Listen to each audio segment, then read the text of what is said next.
participant in the functions of the township, as some others as well in other capacities, but I just wanted to make mention of that. Appreciate Chuck.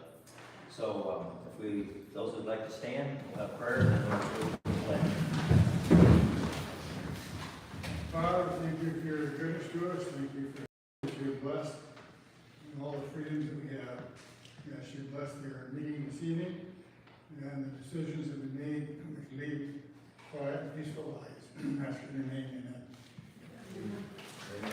I pledge allegiance to the flag of the United States of America and to the republic for which it stands, one nation, under God, indivisible, with liberty and justice for all.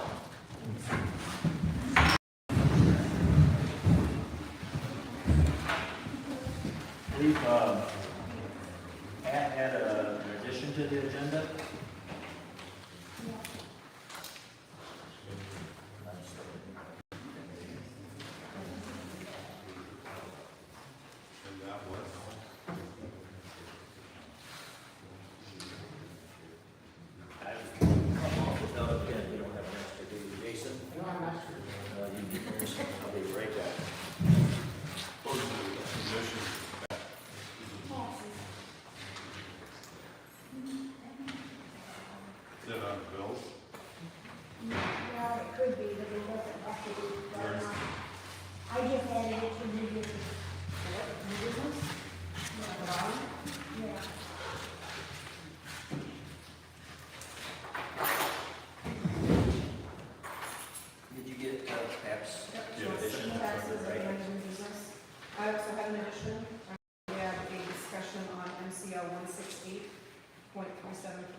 Proceeding after the election inspector appointment.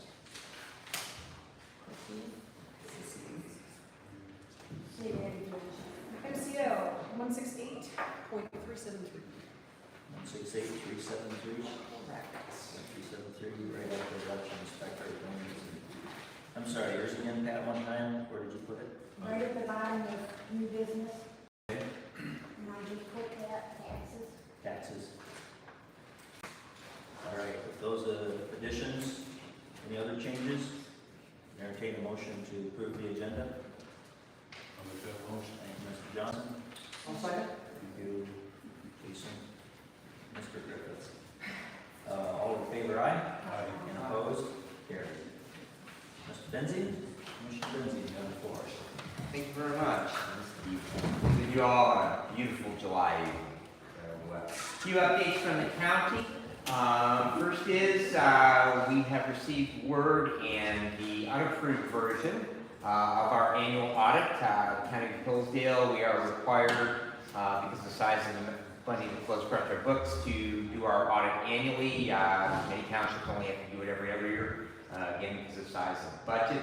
That is complete. That will be presented at our July the 26th meeting.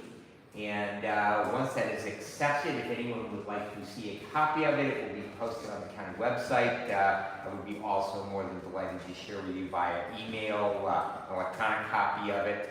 I probably will get one physical copy, and I will retain that for my own records. But like I say, if you would like to see that after it is completely accepted by the Board of Commissioners, I would be delighted to share it with any member of the public. But it will be on the county website as well. You may recall when Commissioner Caswell, former state senator Bruce Caswell, represented the area, he has spoken to you about some unfunded pension liability that we have in regards to our sheriff's deputies. Hillsdale County very wisely, predecessor boards of commissioners, we got out of the defined benefit pension business back around 1990. However, our law enforcement officers, because of their union contract and the nature of law enforcement, generally the careers aren't as long, and so they still had, up until recently, last contract cycle, they had a defined benefit pension, and that's fine. We don't have any unfunded liability. What we did have is post-retirement health care, and we're in pretty good shape in that, which we've always maintained. Basically, the way our post-retirement health care works for law enforcement is the officer, when they retire, they have to pay 50% of the cost. So any kind of employee in Michigan, back during the Snyder years, they changed the law that anyone who receives health insurance from a unit of government and state down, they have to pay 20% of whatever the cost of that is. So all our employees pay 20%. However, once a deputy retires, they now under contract have to pay 50%. And we've always had pretty good health insurance, which means it's pretty expensive.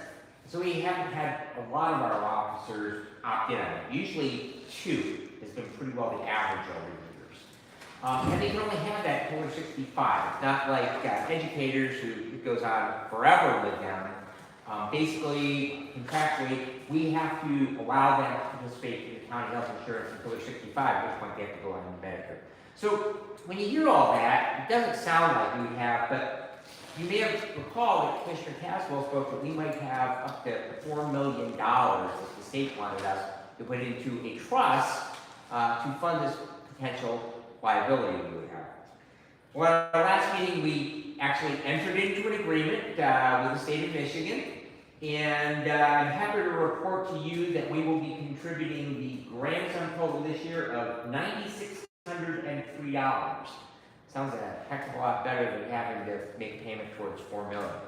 That will go on over several years until we establish a trust fund for that that will cover that, but very, very significantly down. You may actually recall with wind energy project, we were talking about counting some of the money we were going to take in and we were going to utilize to fund that, several $100,000 a year.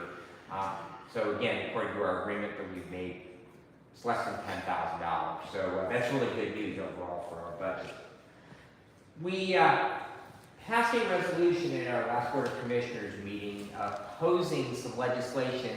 If you've ever heard of Zillow, the real estate company, they lobbied the legislators to enact some legislation that would allow them to request from our treasurer's offices large blocks of real estate information. And it would cost us because we would have to provide that. It costs us tons of money.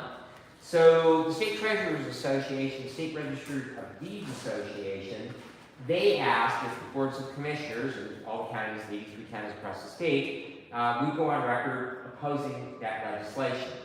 And so we joined at our last meeting along with a number of other counties that had already passed similar resolutions in going on record. I am happy to report to you about that. There's only one, there's actually 3 bills in package. Only one of them has received a hearing so far. The other 2 have not even received a hearing, and they're all tie-barred together. So all 3 of them have to pass in order for them to be enacted into law. So it's a pretty high bar to get all 3 bills passed. So I'm reasonably optimistic that probably that legislation will die. The current legislation session will end at the end of this year. That's why we elect state representatives every 2 years, so the session dies at that period. So hopefully that will die by the end of this session. We did recognize at our last Board of Commissioners meeting, this would have been back, since I was here last year, so it'd be 2 meetings back, June 19th as a county holiday. You may recall that the federal government a year ago, that they made that a federal holiday, and the state courts, they actually said, we are going to celebrate and therefore shut down all the state courts. Well, a great deal of activity within the county, so no mail, because it's a federal holiday, no court activity, and so we were urged by the state court administrator's office that we would simply, in the interest of fairness to all of our employees, and also to honor the reason behind that holiday, that County of Hillsdale would go ahead and recognize that. So we did that as a one-time act. Right now, it's kind of interesting. We have 5 different labor unions, and they all have a little bit different holiday schedule. So we're hoping, because we have 3 of our 5 unions who have contracts that are up for negotiation this year, what we like to do is start moving towards a uniform calendar where basically what we'll do is we'll follow the holidays the state of Michigan does. And so that would bring us in line with what the state does. Federal holidays are pretty much on those. The federal calendar is a little bit broader than the state is, but that would make us more uniform and a little bit easier for the public to figure out that government is taking those days off.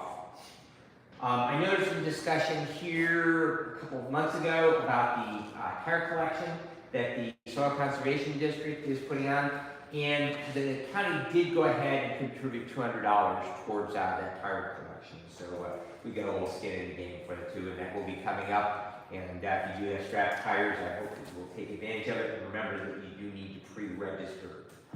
I was approached this evening about a county FOIA request before I came to your meeting tonight, and the county has been inundated. You probably will shake your head, yes, inundated in the last year with FOIA requests.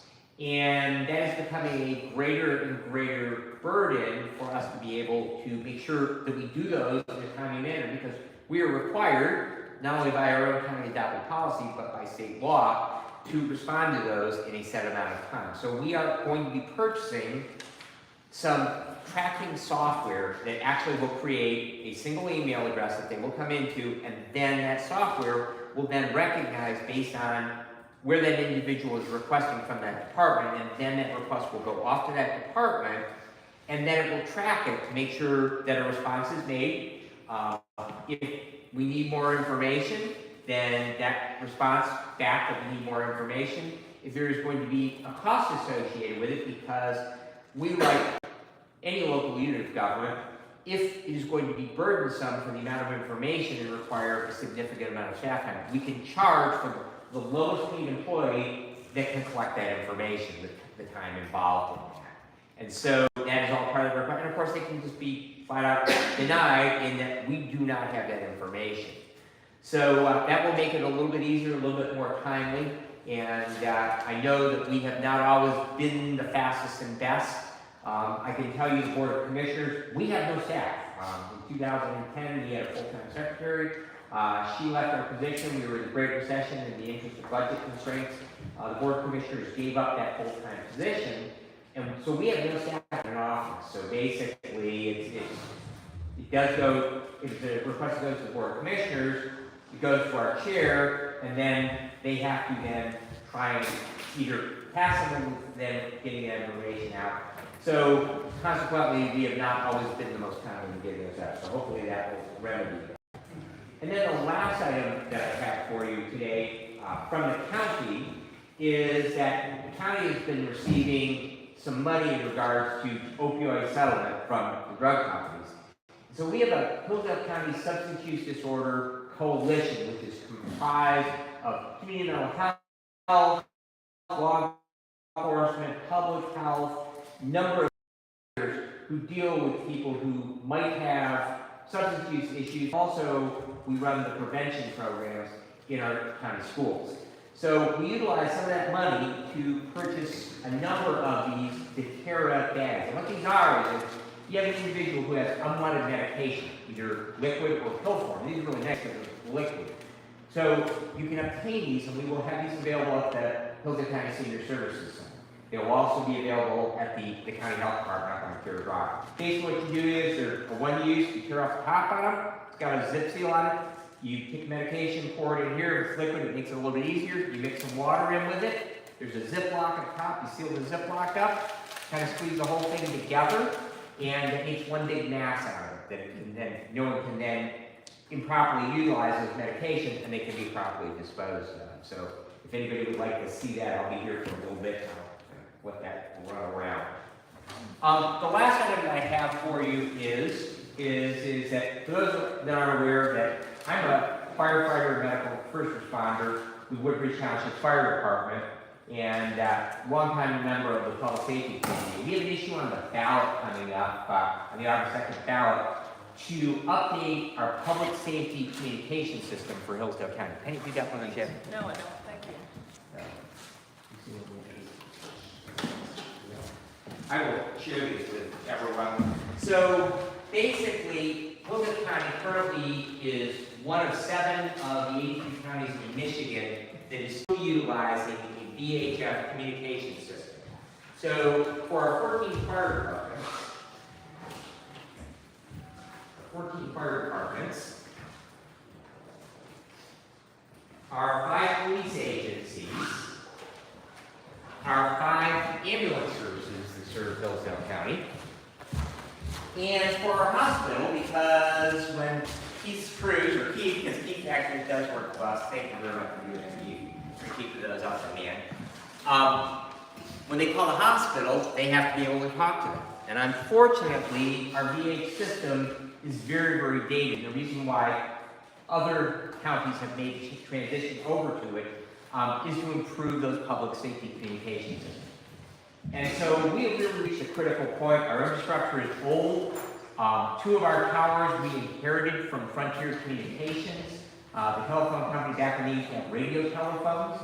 And those towers are actually reaching end of service life. So this project, what we do is we provide new radios for all of those public safety departments. All of those public safety departments, it would provide new fire pagers, because our current fire pagers won't work with these 800 megahertz for all of our firefighters. It would provide radio equipment for all of our EMS agencies, all of our county law enforcement agencies, and we'll asterisk that because our sheriff's department has actually received a state grant, actually an earmark in the last state budget, to provide both handheld radios and radios for our patrol cars. We actually, the equipment's on order, we have not yet deployed it because, like many things in the COVID time, radios have been kind of challenging to get. So, but we have taken that step. But basically, it will update, and it will also provide communication equipment to our hospitals so the crews can reach them. Right now, I can tell you, I don't work transport at EMS in Hillsdale County, but I can tell you that you have to be about a mile away from the hospital. Right, Keith? About a mile out, if you're lucky. Give or take the location of where you're. Yeah. So to be able to call a report, and that's especially important, to bring in a critical patient so that the ER staff can get prepared for that. Most of us use our cell phones. Yep. Yep. So anyways, the project is on the ballot. Not here to speak for or against, but I would be delighted to try and answer anyone's questions that they might have about it. It is something that we critically need, very, very important, and again, that I'm sure that all of our firefighters, all of our public safety agencies throughout the county would appreciate your support on the project. That concludes my report for the evening, unless you have questions for me. Thank you. Thank you, Commissioner. And we do not have a county road commissioner. We'll try to work him in if he comes in. Next on the agenda, with the reading emergency unit, we have the executive director, Mr. Keith O'Neill. Hello, everyone.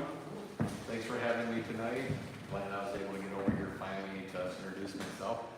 I've been working my way around the county, Mowing city meetings and township meetings, trying to get into some village meetings, and do on top of my job, work the road as well. I'm a paramedic, critical care paramedic. I've worked in management for a little while up north. I've always had my hands involved with fire departments and EMS, 20 plus years. And I came to Hillsdale County 2 years ago just to work a rig. So I gave up my management role. We moved back down here, my family and I, and we moved into Onstead. And as I was here, the retired executive director, my predecessor, Dave Slifka, was retiring, and so I applied for the job. So I spent a year working the road as a ground medic, and I seen some areas that I felt needed addressed, because otherwise I didn't want to get back involved in management. But I like doing that portion of it. I seen areas that needed addressed, needed fixed, that I thought needed fixed, and I applied for the position and got it. We have been doing some operational changes since I've been there.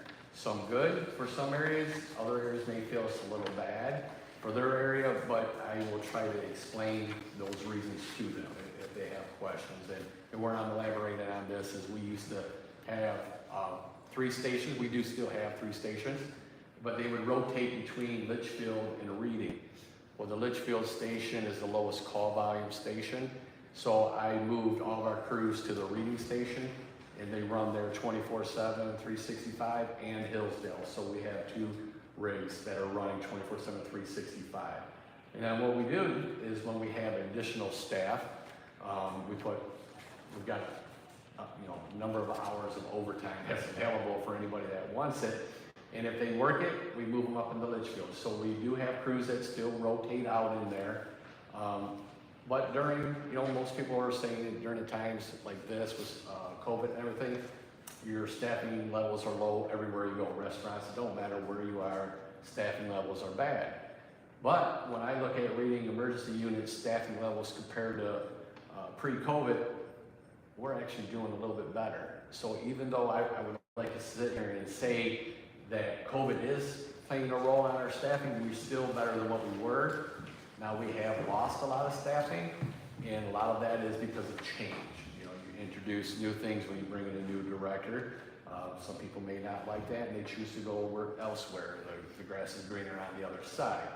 We've had some of those employees boomerang right back. You've probably heard about them, boomerang employees, and they come right back after a few months, and they realize the grass wasn't that green, and they come back to our area. So we're kind of holding our own right now. We're still trying to hire. We're still trying to get more medics, more critical care, more EMTs than medics right now. But we're able to staff 2 rigs. Where that does fall into play is if you have 2 ambulances on, somebody calls off sick, an hour before their shift, well then we're scrambling to get another person to come in. That's probably where a lot of it is. And then vacation times. We have a lot of employees that take vacations. They deserve it.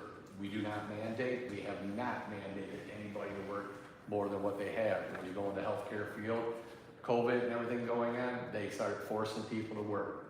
We chose not to. We're trying to be a family oriented. We understand people have lives outside of work. We like them to work. We like them to work as much as they want. But if they need the time off to be with family, families first. What I did bring here is I wanted to show you your response times for Township. And this is from January 1 to July 10th, just for your township alone. And there was 80 calls that we pulled from here. So you've had 80 calls from January 1 to July 10th, just in this township. And our average response time here is 12 minutes and 11 seconds. If you look at the chart, you'll see squigglies, high and low, some up there around 25 minutes, some down there below 8 minutes and 20 seconds. And a lot of that is give or take the call that you have. If our Hillsdale City car, which can get here in 7 minutes, 8 minutes, if they're coming lights and sirens, if they're out on a call already and our next car is coming from Reading, that's a pretty good height for them to get here. If the call comes in as a domestic dispute, where it's not, the scene is not secure for EMS to go in, because we will not go in if it's unsecure, law enforcement has to show up first. Well, if law enforcement is short staffed for that day, and it's 2 o'clock in the morning, we're waiting. So we'll wait 20 minutes, 25 minutes, wait until the law enforcement gets there, but we still don't click on scene, so our times start amping up.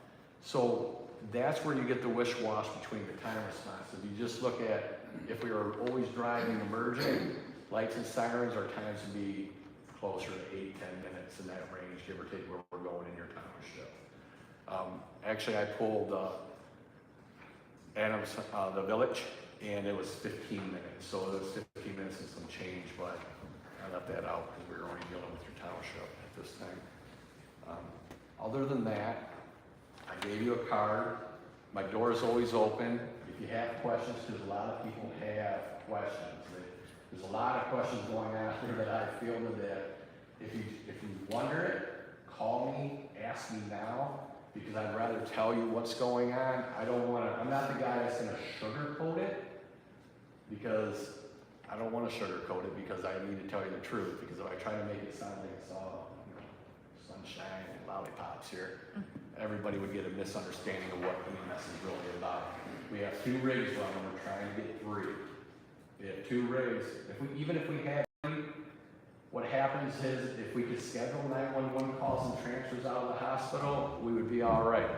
But because everywhere we cover 2/3 of the county. If they dial 911, we'll get 4 in one shot. We'll go 8 hours and have no calls. And then in 10 minutes, we got 4 911s going on in Hillsdale.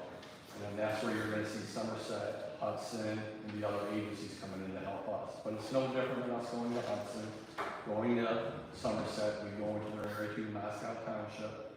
So we do get there. So it's just whoever you're listening to, but if you ever have questions about Reading Emergency Unit, I can answer your questions for you. And if I don't have the answer, I'll get it for you. Any questions for me?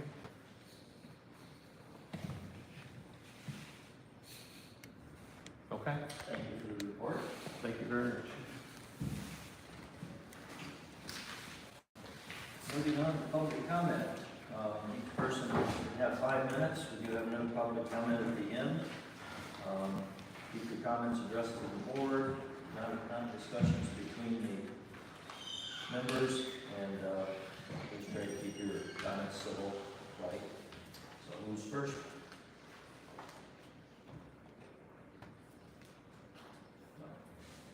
I would like some information on, before you guys was all in favor of Andrew Faith, and the dad is the attorney for the township, and now it seems like everybody's for Macway. I'd like to know why, what we should be watching for, looking for. I've heard them both speak.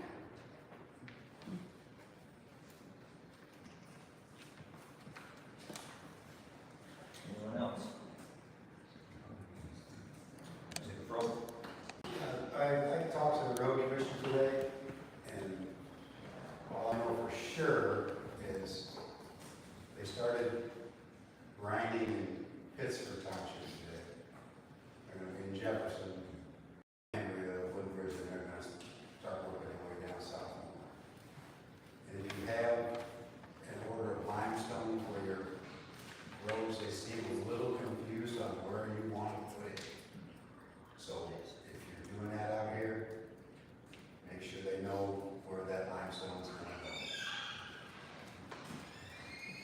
I think you've already been, I think they've grind all of our roads, so they probably put the limestone down wherever they were going to first, so.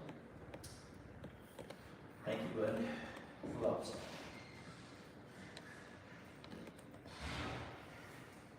Hearing no others, we'll move along to the approval of the minutes. I'll entertain a motion to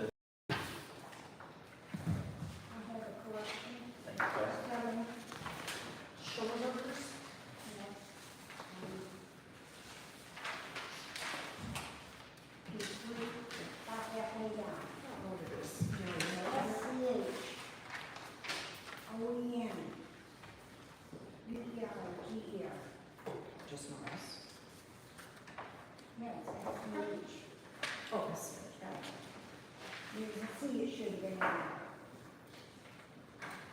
see. Thank you. Anything else?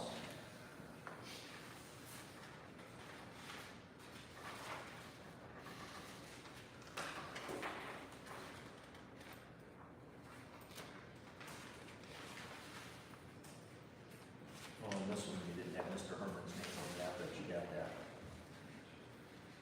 It's on page 4. Couldn't The day I remember was his typing it. last name. Sorry, Carl.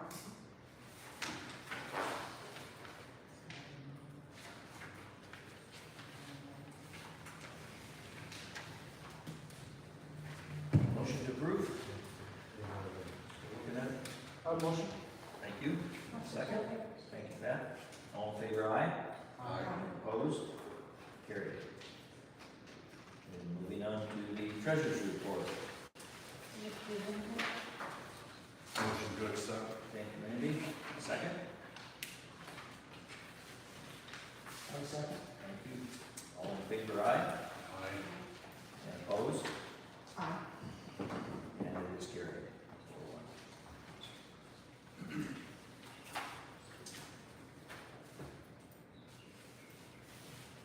Old business, we had a couple of tabled items, so we'll move to them. We had discussion on the election security grant money, we want to pick that back up, and there were 3 items that were mentioned that might be spent on: laptops, going towards the tabulator, or for cameras / lights, both camera or cameras and lights for the Dropbox. So, entertain more discussion on that. Pick that up where we left it last time. I've done nothing with it, so I don't know at this point. But Okay, I will point out when it's the end of the year. all right. What did you say? I said I've done nothing on it, and just point out that we do have till the end of the year. You were going to be checking on the cameras and lights, so we have to decide. Leave this on the table then? I have a motion to take it up another month. Second to that? I missed the motion one. Motion to table for another month, to discuss the next one. One second. All in favor, aye? Aye. Opposed? Carried. So we'll, let the motion then put up the camera and lights right with that, I guess. Moving on the Old Town Hall Library closing date, so I can't think of names, Brian Lynch, they were away on vacation, so he didn't have the closing on the date that was suggested, and he's waiting to hear back still from the attorney and from the title company. So we'll get the closing as soon as we get a date. On the dumpster for the cemetery, I made one call, about blew my mind, I made an executive decision not to do that. It was $1,500 they wanted for a dumpster. What size? It was a 10-yard, it was all they had, and they had to know what we're putting in it. I didn't know exactly, I didn't guess at it. I thanked them, told them they were crazy, and made a decision. I went over and bagged up stuff myself, it's almost all picked up, the rest is on the burn pile. So, 1,500 something, yeah. That's for one dumpster, or that was? One 10-yard dumpster. I didn't even bother calling first. You know, we had talked like $100 or something, you know, we thought it would be reasonable. So I just kind of made an executive decision and save the township some money. I'll probably, see if they won't build a township for what I have, which is like 8 gunny bags full right now. Might be 3 contractor bags. It's not such an awful lot. What company did you call? I think it was Modern. Modern Republic, I believe it was. And are we looking to leave a dumpster up there or just a one-time thing? Yeah, he was just looking to pick up what people had dumped, so. The 60,000 checks, are those cleared up yet? You have any discussion on that? No, Did you open the fourth one? I thought we still no, I had haven't one. got one. She's been on vacation for 3 weeks. Okay. The So one you, girl. so you still have one I have $60,000 check. Okay. And as far as update on the FOIA, it's still in progress. Mr. Benzing is gone. Our attorney has dug into the law a little bit, and they have been answered, they just haven't been fulfilled. And it'll be,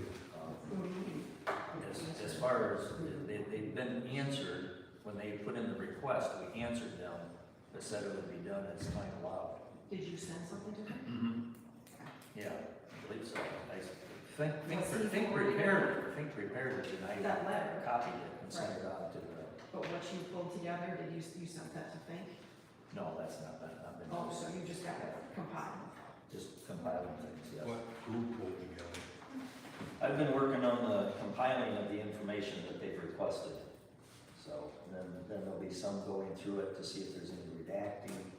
So quite a process. I'm not finding that much, though. There's some that's possibilities that are kind of earmarked, and I'll go back and look at, scrutinize them better. So it's still in progress. Still, who is she? No, I said it's still in No, progress. she said, did she, just find what she pulled together? I think you said, right. Oh, okay. You-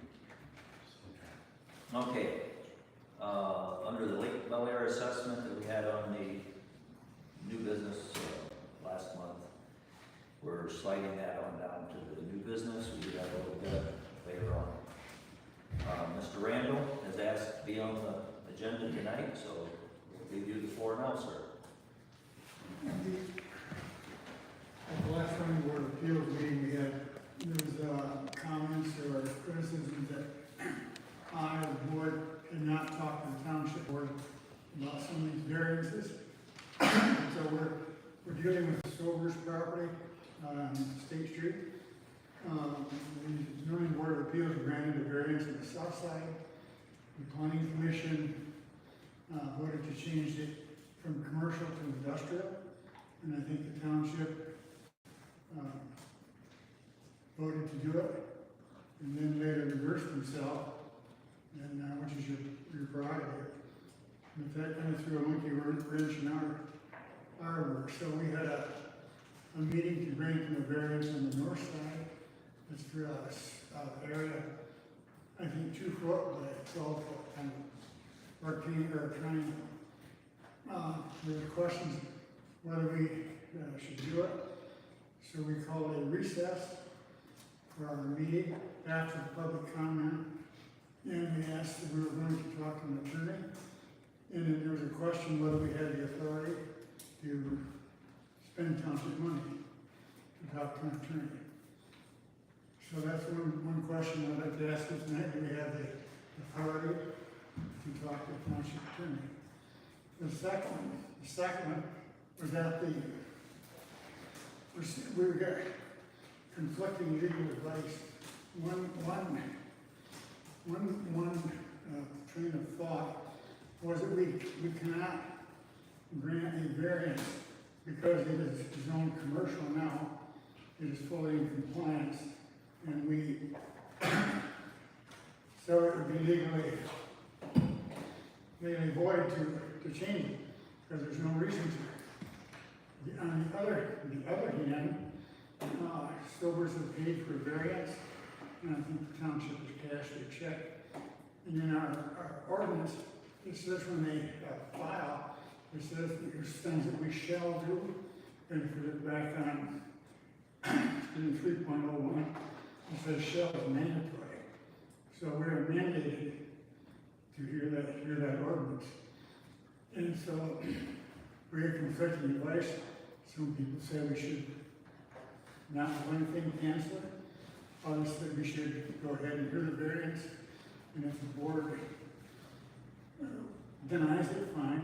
If they want to approve it, they can approve it conditionally. That the conditional upon the property being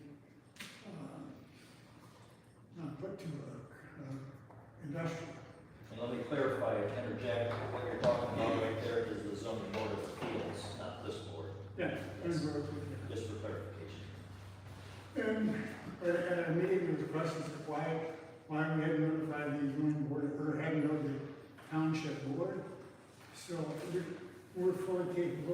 decision on it, but we're asking for your input. Which of those two positions would you, well, I'd like to, do we have permission to talk to an attorney, one? And the second, of those two positions, do you have any input? Position one is that we don't have any legal standing because it's its own commercial and political plant. The other position was that we have a mandate to hear an ordinance. It's been filed and paid, check, cash, and yes. So do you have any, this is your chance to weigh in. We'll make the decision, but we were criticized for not consulting. Here we are. I'll answer that first, and then we can have discussion, you can have dialogue with Mr. Randall if you wish. I concur with what he said, that there's been an application filed, and there was an obligation to hold a hearing. I suggest that they might make the decision to, if they so deem, to grant it conditionally on it actually changing to industrial, which likely will not happen, okay? But they will have held the hearing. That's how it was done before. You had a 2-year sunset, I believe, on it. If it didn't change to industrial, it went away after 2 years, that variance. So that's kind of how I feel about addressing that. And I've suggested that to him, not telling him what to do, because he is the chair of the board, they are their board. As far as talking to the township attorney, I don't know what the board's policy is, but I feel it fitting that they have the ability, when they need to reach out to the attorney. Assuming it's not going to be a huge, $1,000, $2,000, $3,000 bill. And I will add to that, in conversation with MTA a couple months ago or so in regards to zoning. I was talking, if my memory serves me right, to the attorney that they have on staff. Her name was Catherine, I believe, and she suggested that you might have an attorney present at every planning commission meeting, that you should consult them as much as you needed to. And if the township didn't think that was worth that, maybe we can't afford zoning. That was her exact words. So if you're going to have this sort of animal and you're unsure of what you're doing, I think you need the ability, and Chuck has already reached out to MTA, but then he had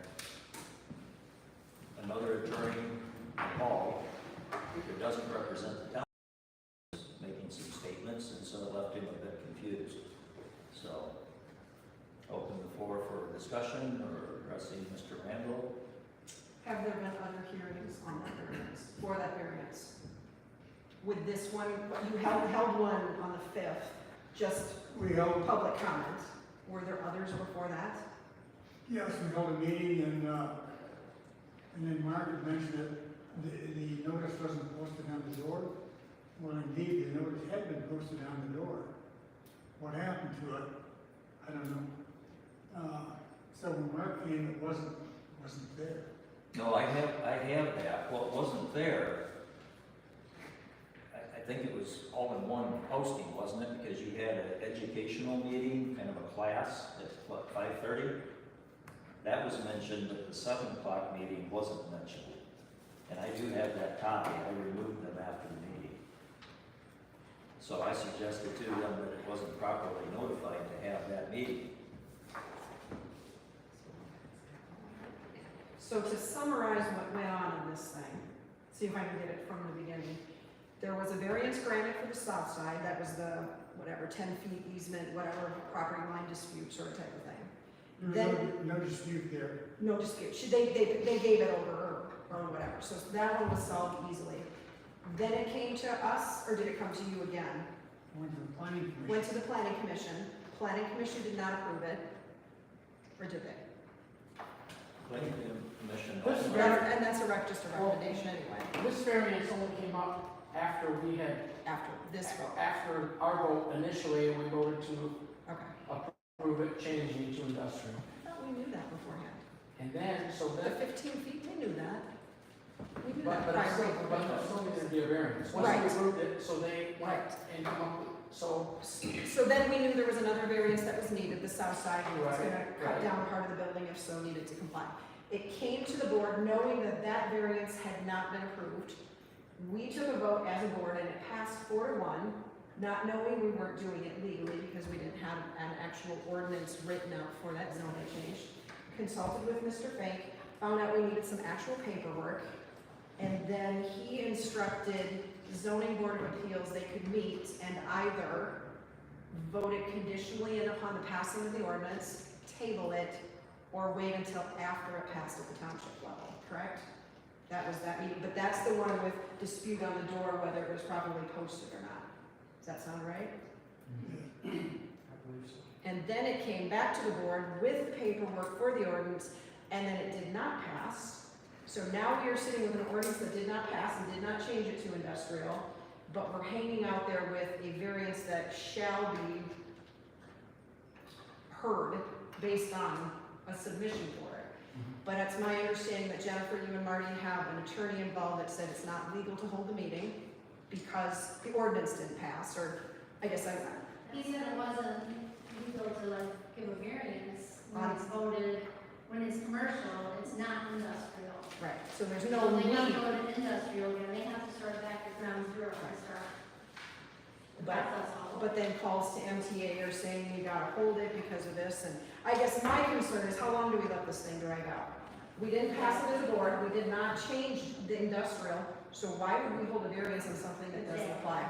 And I guess my problem is if we're gonna have this attitude that we're gonna let attorneys, we're just gonna do it, and we're gonna let the attorneys venture out, we have lost all control in this township and leadership ability to be accountable to anybody. Well, I would differ for that because I did consult Fink on, if not this particular matter, the general premise of what's going on. We talked about the idea of them giving that,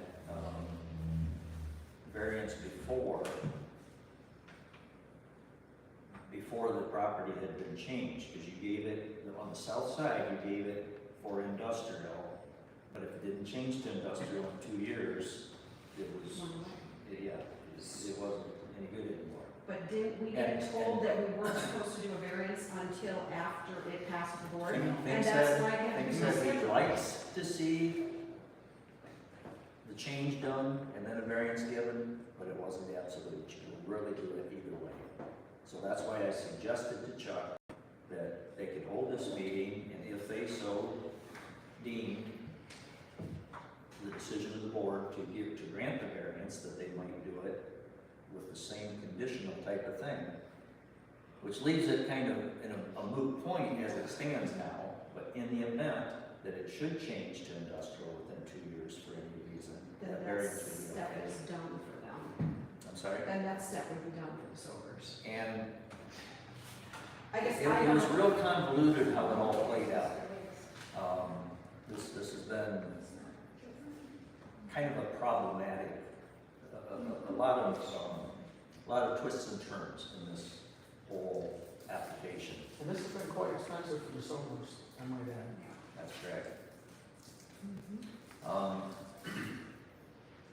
So, So I guess it's my position that we're not spending a lot of money as a township to see if we can legally have them pass a variance that doesn't apply currently, and we've been through this. Chuck's concern is with Puckett's attorney. He's afraid he'll make a wrong move and get the township in court, okay? So I have no problem with him putting a call in Mr. Fink to clarify what they ought to do. And again, I'll reiterate that if we can't afford these types of expenses, but we can hold our citizens hostage, zoning needs to go. Are you making a motion to alleviate zoning out of that township? Not right now, we don't have it on the agenda. Can I just ask one question? During, well, if you have a question, It's not nasty, I just want to make sure, how many times has this it's ever happened since since 1992, how many times? Yeah, a lot of times, as far as having to consult attorney, a lot of times it's cut and dry. Right. Chuck, you've been chair, or you've been on the ZBA for a long, long time. Been on it over 30 years, and this is the first time we've ever had a Right. See, transition. that's, First time in 30 So- years. I don't think it's a big deal that they pick up the phone and call the attorney. do you want that in a motion? Yes. Sure. I'll make that motion that we allow Chuck to call Mr. Fink. On behalf of Is the, that- Regarding this, Are you going to put a dollar amount on time spent on this? Because I believe there should be. But, okay, Mr. Fink was here last month, I think he had pretty good, so, how do we have tried? I would I think still fairly think much there needs so. to be a dollar amount on it. We're accountable to taxpayers, not the board, so we need to control what effort is being put on as far as contacting the attorney. What's that? what is it an hour? I think like 225. I think so. Longer than an hour. Okay, so an hour's worth of consultation. Can I give you a personal example? I don't like talking on the phone. When I was dating my wife, she's in Florida, I called and in about 3 minutes, period. I hung up after 3 minutes. I don't like long phone Does calls. he ever come down and go stuff?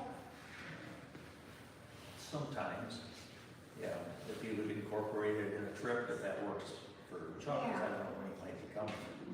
Pay travel expenses for that? I don't know if he charges travel expenses. We can wait and see, I mean, that's not on the phone. It's not on. What's that? You will meet with him on the phone? What? You will meet with him on the phone? I've talked to him on the phone, yes. And I would suggest, and we still have a motion on the floor, but I would suggest that you do a call with, and I'm sorry, I'm so bad with names. One of your other board members. Sure. Yeah, Gerald. I'm sorry. When you do consult, if you have you wouldn't have a quorum with one other person. That way you have 2 years to questions. Ask them. So you would be good with a phone conversation on this matter? Fine? Okay.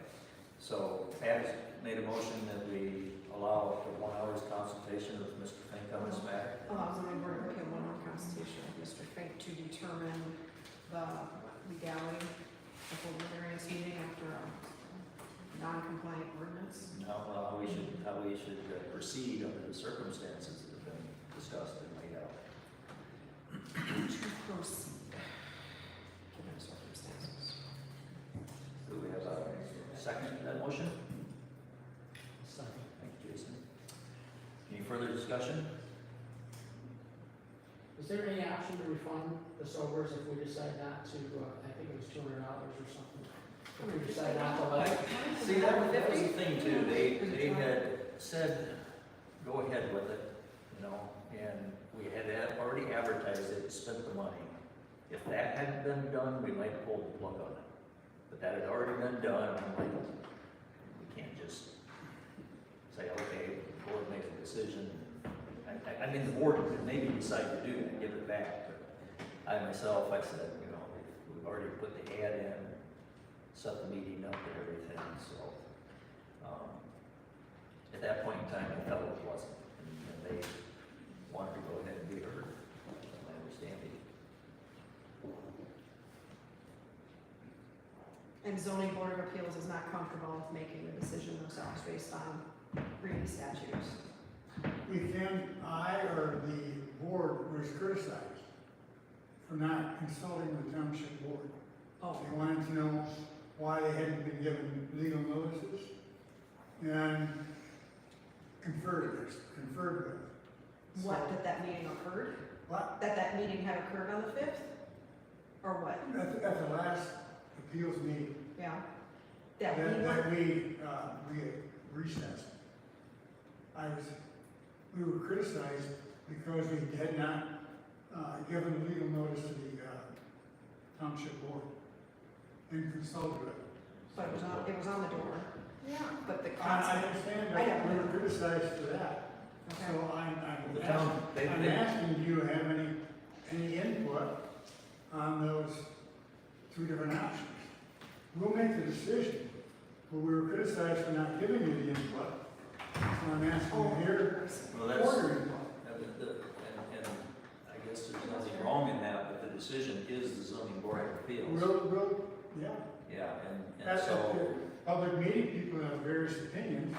Does the township board have an opinion? And what's our three options? Can you do them again? Well, the option was not to do anything. It's Not commercial. to do just- anything. The other option is to go ahead and hold, finish out our meeting, need to deny the variance or grant it conditional. If you have any, I would certainly think unless the attorney recommends otherwise, that you go ahead and make a decision, whether it's a denial, a conditional, because you were, like you stated, they applied, and you have a duty to perform. But that variance was applied for contingent to light And industrial. even right on the It notice, says right on the notice, this property Light is being changed, it industrial. said, and it needs a and variance. it is not. And Oh, so, it's not being it changed. says that on that Right on the application? Right on the notice. Yes, That's that the was. notice that went out, that's the meeting that was held, and it's not being changed. So that variance. You're talking the doesn't mean notice or the anything. application? The notice. It's no, no, and I stated that if they gave a conditional variance, it's still, until something else changes, it doesn't mean anything. But that, Should have that just is given what was back done their before. $200 and been done with it. Because it was not, that whole variance thing was contingent to it being changed to light industrial. What does the application say? There- The variance? Do you know off the top of your head? Am I wrong? there's no such thing as light industrial. That's right. So it's not industrial either. It was never changed to industrial, so the variance That was, never should have even came up. that was written before the town, when the township board had passed it. They voted to change it. It was written before that. So then that And meeting if should you be. want to, we'll go back and do another public notice and mail everybody within 300 feet. And have the attorney make out the legal notice. Was that one of the papers marked that you held on for a while before it came to them? Was that application you held on for a while? For a while, yeah. That one? Yes. So that, But then it came to the time to where we had voted, and they said, go ahead. And so they, But Who said go it ahead? should never so have gone ahead. so I know, that should have been our one. But you gotta realize the timing of it, it was a convoluted thing, and we had a board that flip-flopped their vote. Right. So what does that application actually say? Application for a variance for an industrial zone. I'd have, if you wanna know particulars like that, getting very Do you think I should, I specific. think, yeah, I think we need to. Well, if you wanna go Do you want me to get go that. get it? I think it was said it is being changed. That it is changed? It is being Yeah. changed. And when that was written, But if, we had every good reason to believe that it was being changed. If the attorney says they need to vote on it, or they can't vote on it, or if they decide to vote on it, I kinda think there needs to be another public meeting. I mean, we already had the public hearing, but are they gonna hold private? no, they would convene.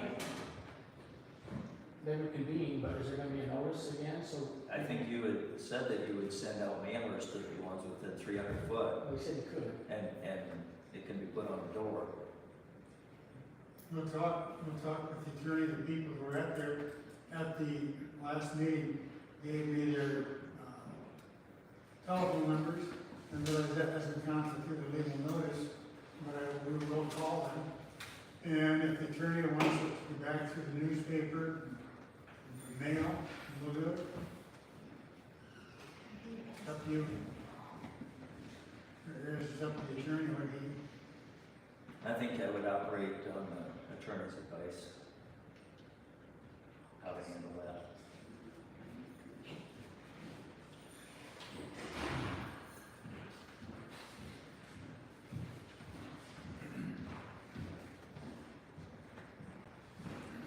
How will you find out what the attorney advises? So, report back? I'd say, you can probably give us a synopsis of what was said. This has got an 11 Tony Woody, actually, is it? This is Jackson. That's probably. That must be the first one? Maybe. Shoot. Take the one off the door. What? I was looking for the application, actually. And it is not here. Put them in the notice. On the door. The parcel is being changed from commercial to industrial, which requires an increased side yard setback. What was the first word? The parcel is being changed. Is changed, yes, it says is changed on the notice. It's being changed, It should say. Is being changed, it's being changed. but it's not being changed. So is the contention that the In notice is wrong? But that was the facts of the matter when that was posted. Correct. So that is, yeah, so We that had is. a technicality, I was figuring likely we would just do a reload. We had a different code. They killed it for being changed to industrial. So the notice is wrong, it's not being changed, and also they don't need a variance because it's commercial. Right.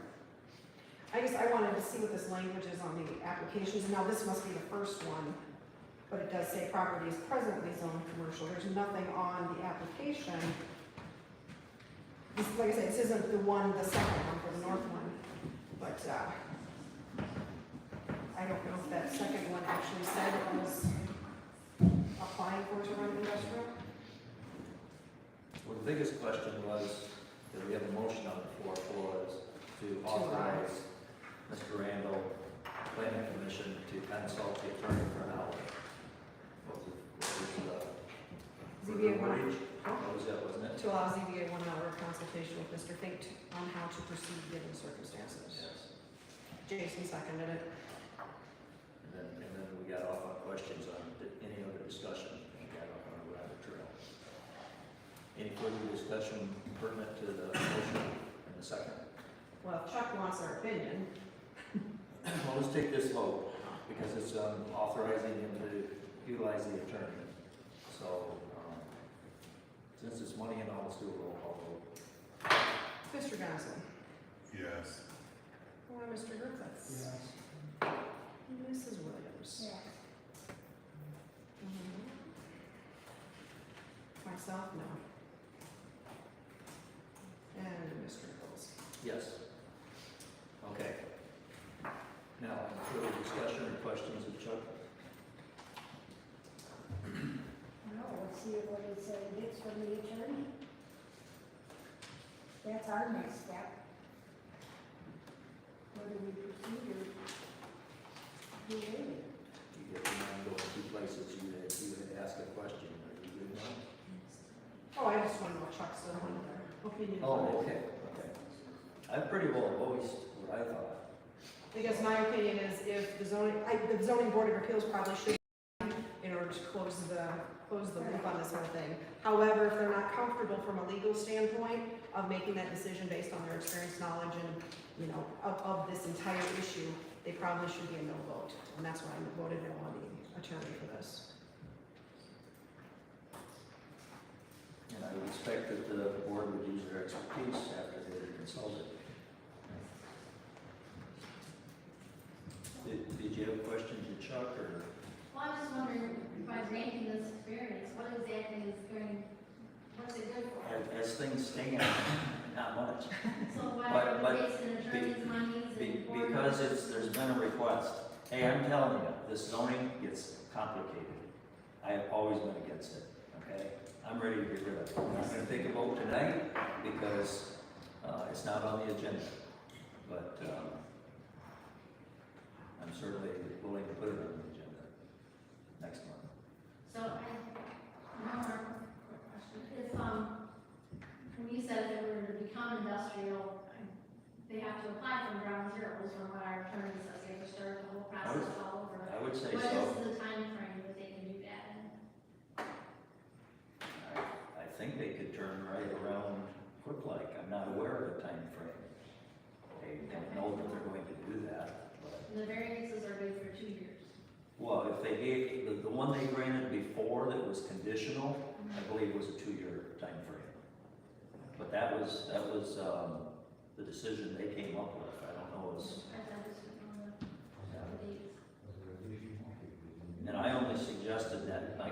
option in this case, should they decide to. But yes, it doesn't mean a whole lot. It's convoluted, it's, the way the whole thing went down, it's hard to know quite what to do. I don't know how much I would be telling the people what the attorney said. We hold a variance and we had the public comment, and that was, we run that out. Nobody had more public comment, so that was closed. Public comment was closed. We have a three or four page checklist that we go through to see whether the variance is granted or not. So I'm assuming that when we have a meeting, a public notice, we'll just, it's that point in the meeting where we make the decision ourselves. And we'll just vote. Each one will fill out that sheet and tally them up, and that goes. So I don't know, I can tell you what the attorney would say, but, that's to help the board at that point. Yeah, you might even know you need to let him know legally, but you might record the meeting, let him know if he's willing to record it, and pass that on to the board, or just take some notes of the general synopsis, if you don't mind. Yeah, you're recording. Okay, we all set there? Thank you, Chuck. So, we had a little bit of a problem at the cemetery, whatever the refuse that we had there that needed taken care of, in part possibly because the one or two no dumping signs can hardly be read. So Greg asked for at least 3 no dumping signs, new signs, and I think he would probably put them up. I can't imagine it would cost $100 or $200, I wouldn't think. I don't know where, if the road commission would make them for us, or where you get signs made. We didn't discuss that. But he did ask that the board approve at least 3 no dumping signs for the cemetery. I'll motion. Thank you, Randy. Thank you, Pat. Any discussion? Did you say no costs, or? I don't know cost. We can put a limit on it again. I would think I think 100 or they're 2 those up at Gallagher's. I'm sorry? We get them at Gallagher's. The ones that are over there are metal. And Yeah, are I imagine posts. those would be too. Maybe. I've checked, they have everything. Do you want to put a dollar amount max in your, I could exceed, $150? I'd say $120. They're not that expensive. I guess would be $15, $20 a piece. if he exceeds that, he can come back to us for more, I guess. I think Greg will put them up. I believe he will. He's the one that asked for the signs. So we have a motion on the floor not to go ahead and approve, but not to exceed $120. And a second. You seconded that? I'm sorry. And you still second the additional money? Okay. Discussion? All in favor, aye? Opposed? Carried. We have another sign issue. The road commission informed me a while back, and then Pat has received a message from them that the sign went missing in Culver and Osseo. I believe they have replaced it already, but they say that that's our, and Gary's here, maybe to confirm this. We're supposed to pay for this, is my understanding. I would say, I don't know how they're doing anything now.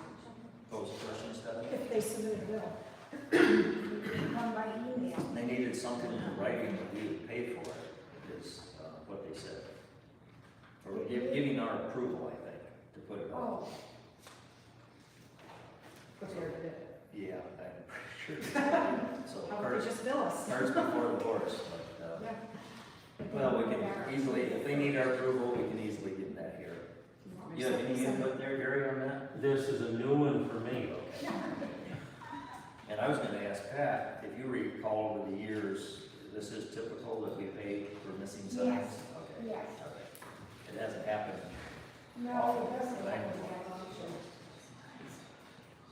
me to send an email to the commission? Yeah, take a vote that we approve them putting that up. Entertain a motion to that. No motion. Thank you, Mr. Johnson, thank you, Jason. And, any other discussion?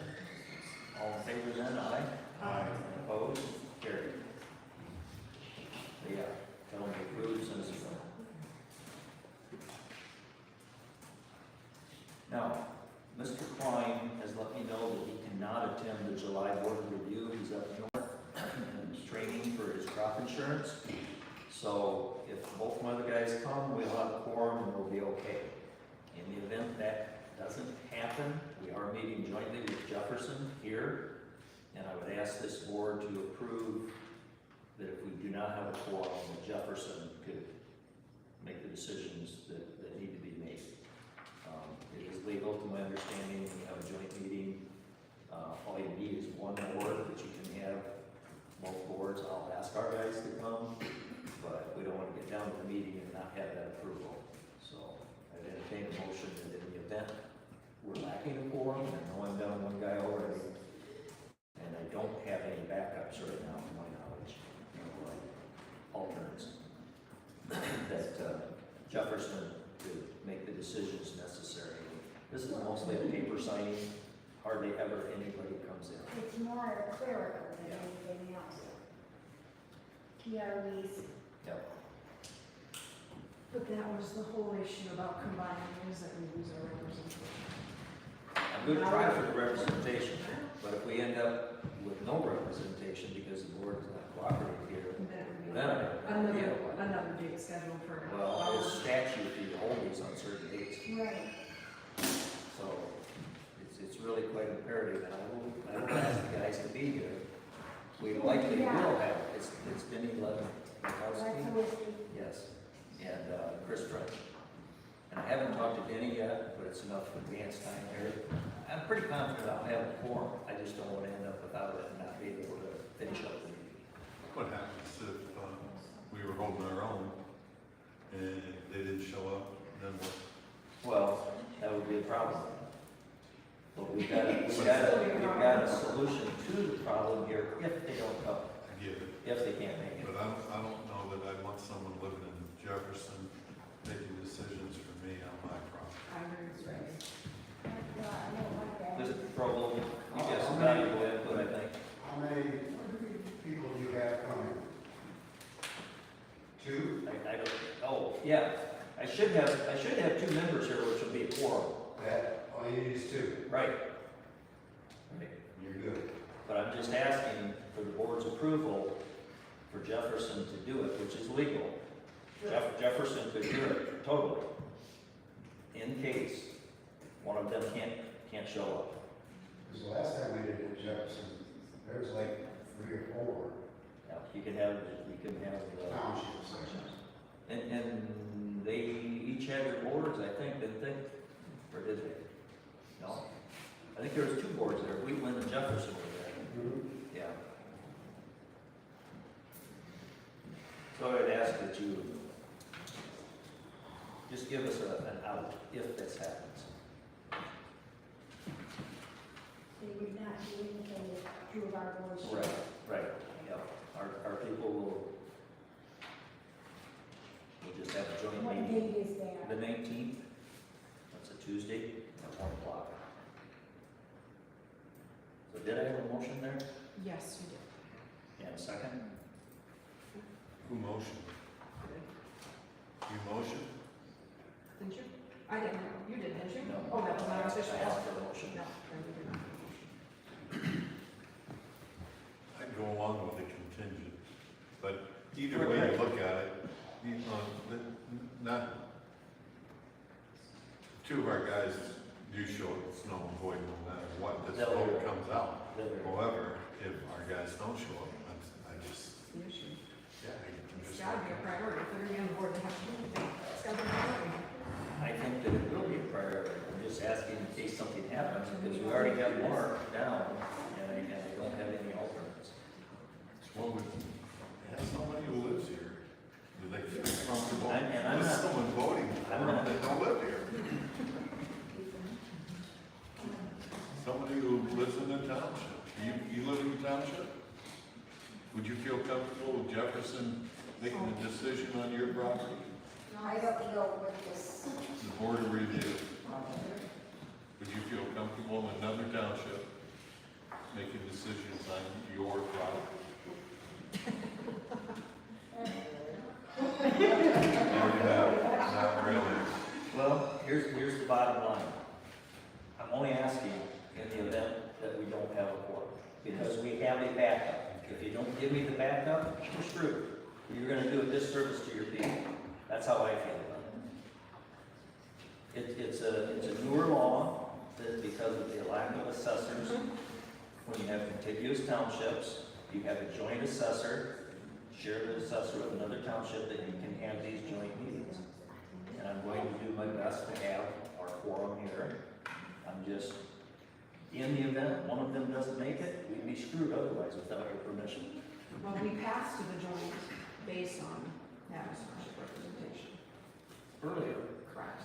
Now we want a contingency in case there isn't Adams Township representation, so. I don't understand why the board is bringing Because it we over need this, to so. have our people represented. And we're going to the best that we can. That's great. But we have a backup safety net. And you guys don't want to utilize it, Which would not have North Adams Township, Adams Township and representation. it's not that big a deal, honestly. They pretty much just sign what the assessor says, most of the time. He has the paperwork for them, they make their decision, they sign it. Hey, if you want to shortchange the people here, and then I don't have a quorum, I don't have a second yet, right? Yes. There's a motion. You don't have a motion, you Okay, well, we're gonna move on if we don't.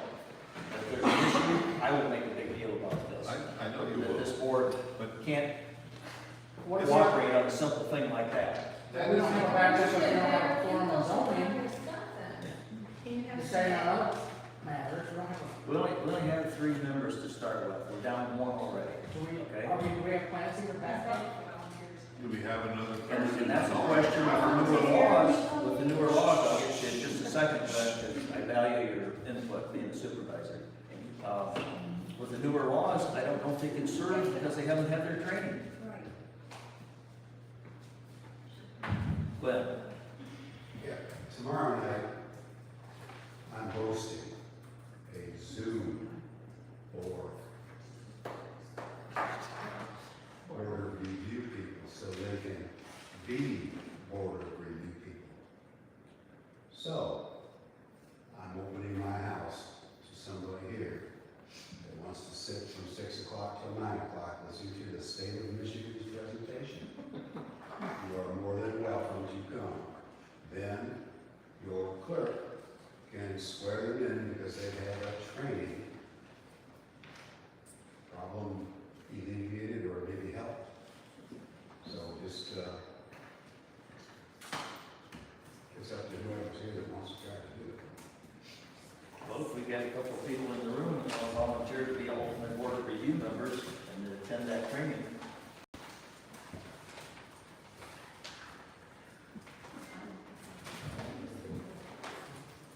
It may well not be a problem. And I'm almost saying, yeah, I'm sure it won't be a problem.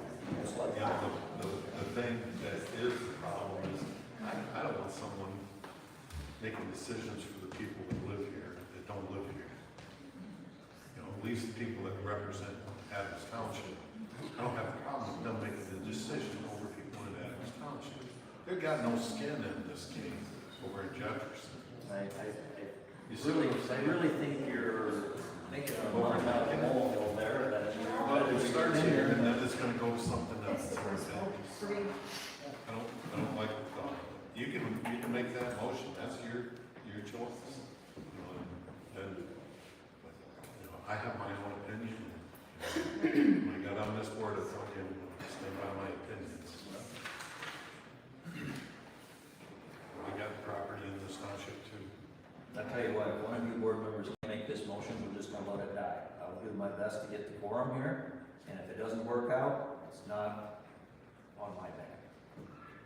And, you know, I can't get another alternate for you guys to approve, for Glenn to have a meeting unless somebody wants to all volunteer in this meeting.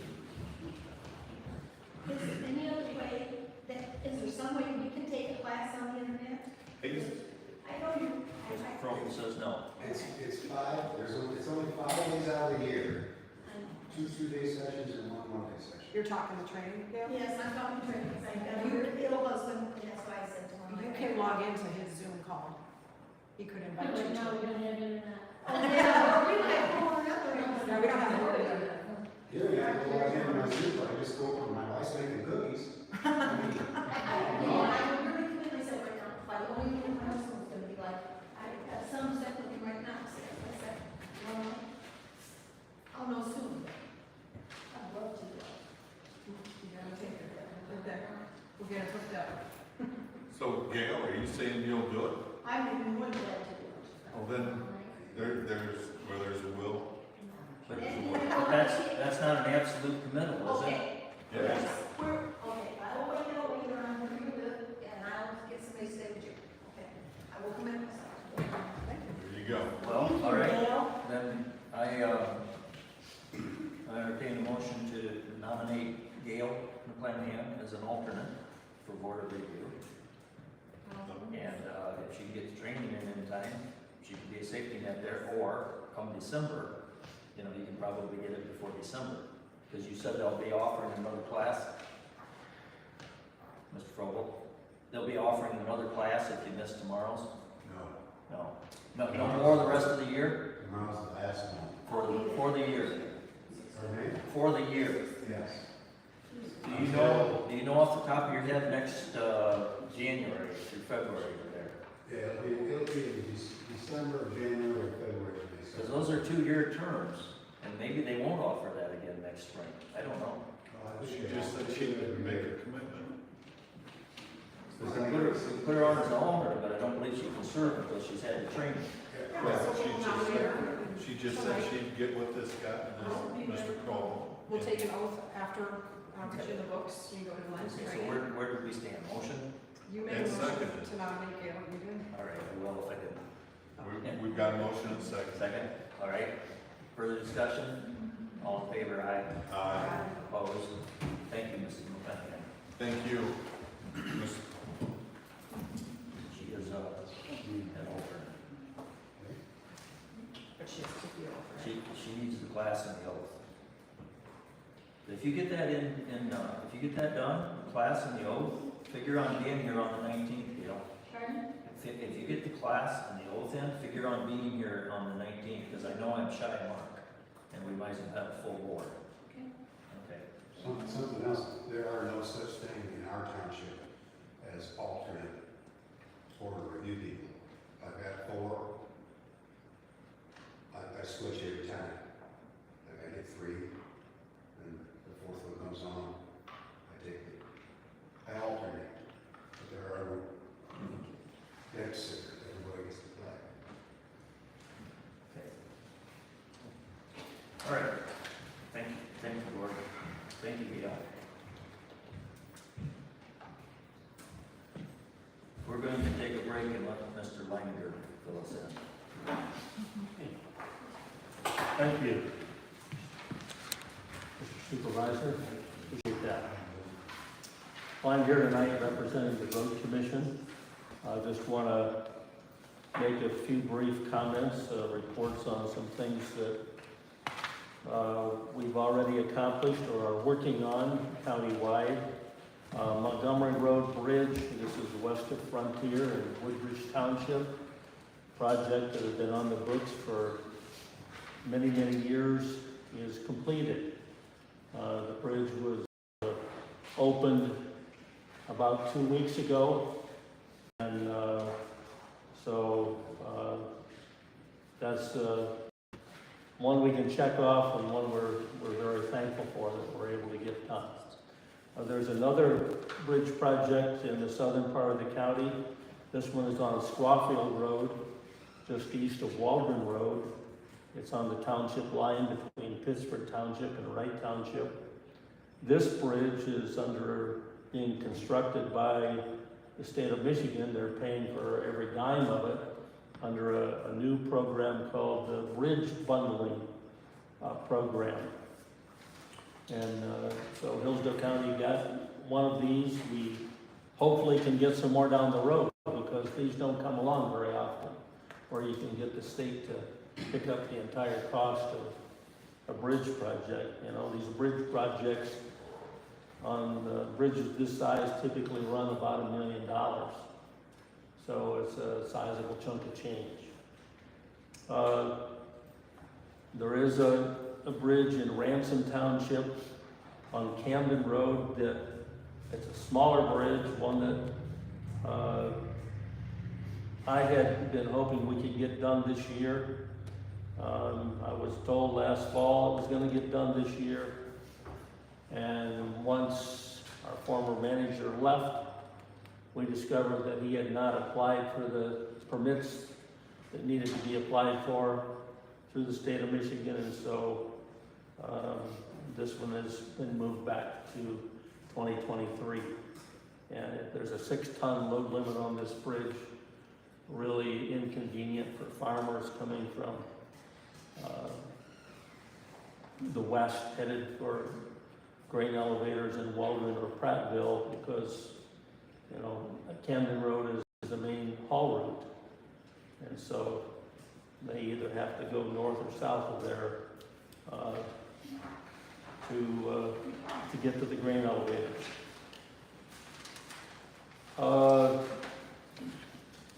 Mowing, just a comment on mowing. I called the road office this morning and said, you know, what's going on? I see a lot of inconsistencies all over the place, where one side of a road gets mowed and the other side didn't get mowed. Or we took a trip last week, went to Wisconsin, so we were on Territorial Road headed west, and then came home the same way at 49 in Territorial, which is a pretty main intersection. The southwest corner of that intersection was not mowed, and I had to get my vehicle halfway out into the southbound lane to see if there was anything coming on the northbound lane. I said, this is unacceptable. And I just came from Scipio Township, and they told me the same thing, that they're seeing, you know, a lot of inconsistencies where some roads are mowed. In some cases, the side of one road got mowed and the other side didn't get mowed. So we're having a board meeting on Thursday. It's one of the things that I'm going to address.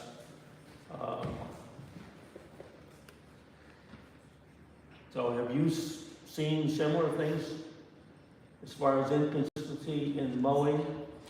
Or, Not moving the wall. yeah, okay. It leaves it bad. I don't think I've seen mowed and not mowed. I'm too busy dodging problems. Okay, I can understand that. All right. Dust control. I think the dust control in your township is finished.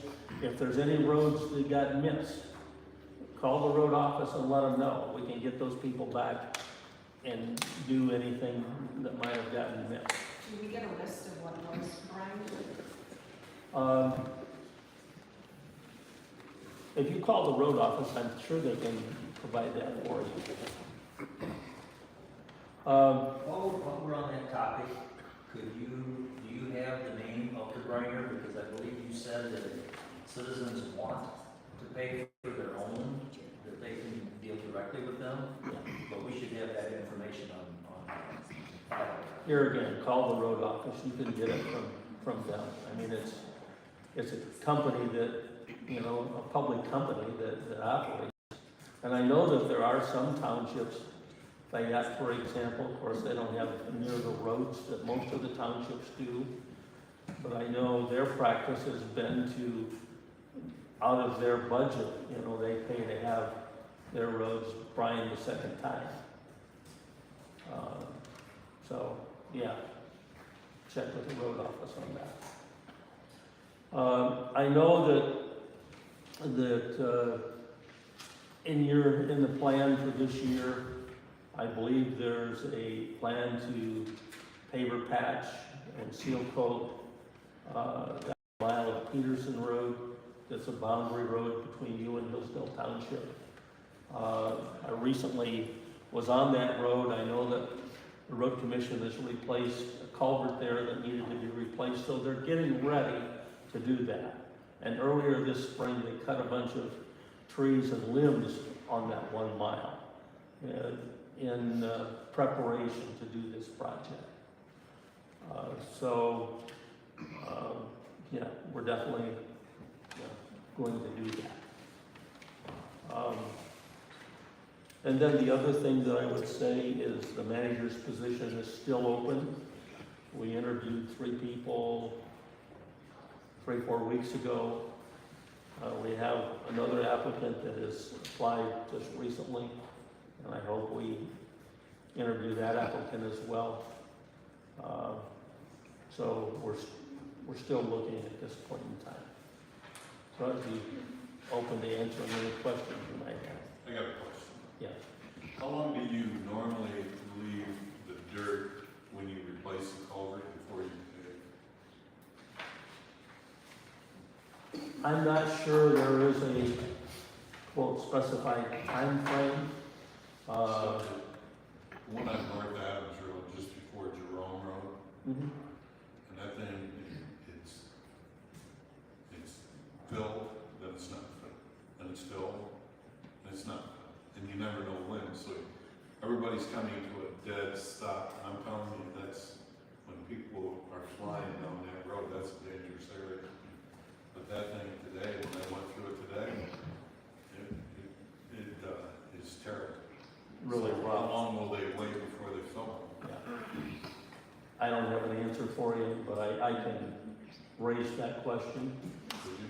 Yeah, definitely. And while we're talking that sort of thing, like mills, you tore up mills after it had been freshly paid to put in culvert that when they had got missed, whatever. And it would seem there could be another layer of asphalt there, because it's just, it's Still- not terrible, but it's. We're still not above something- Yeah. Okay. And are you asking for questions? Is your report done? Yeah, my report's. Okay. Do what you can for the edges of pavements. I can't tell you exactly where, but I've noticed a couple of places with pretty bad drop offs, and Washes out.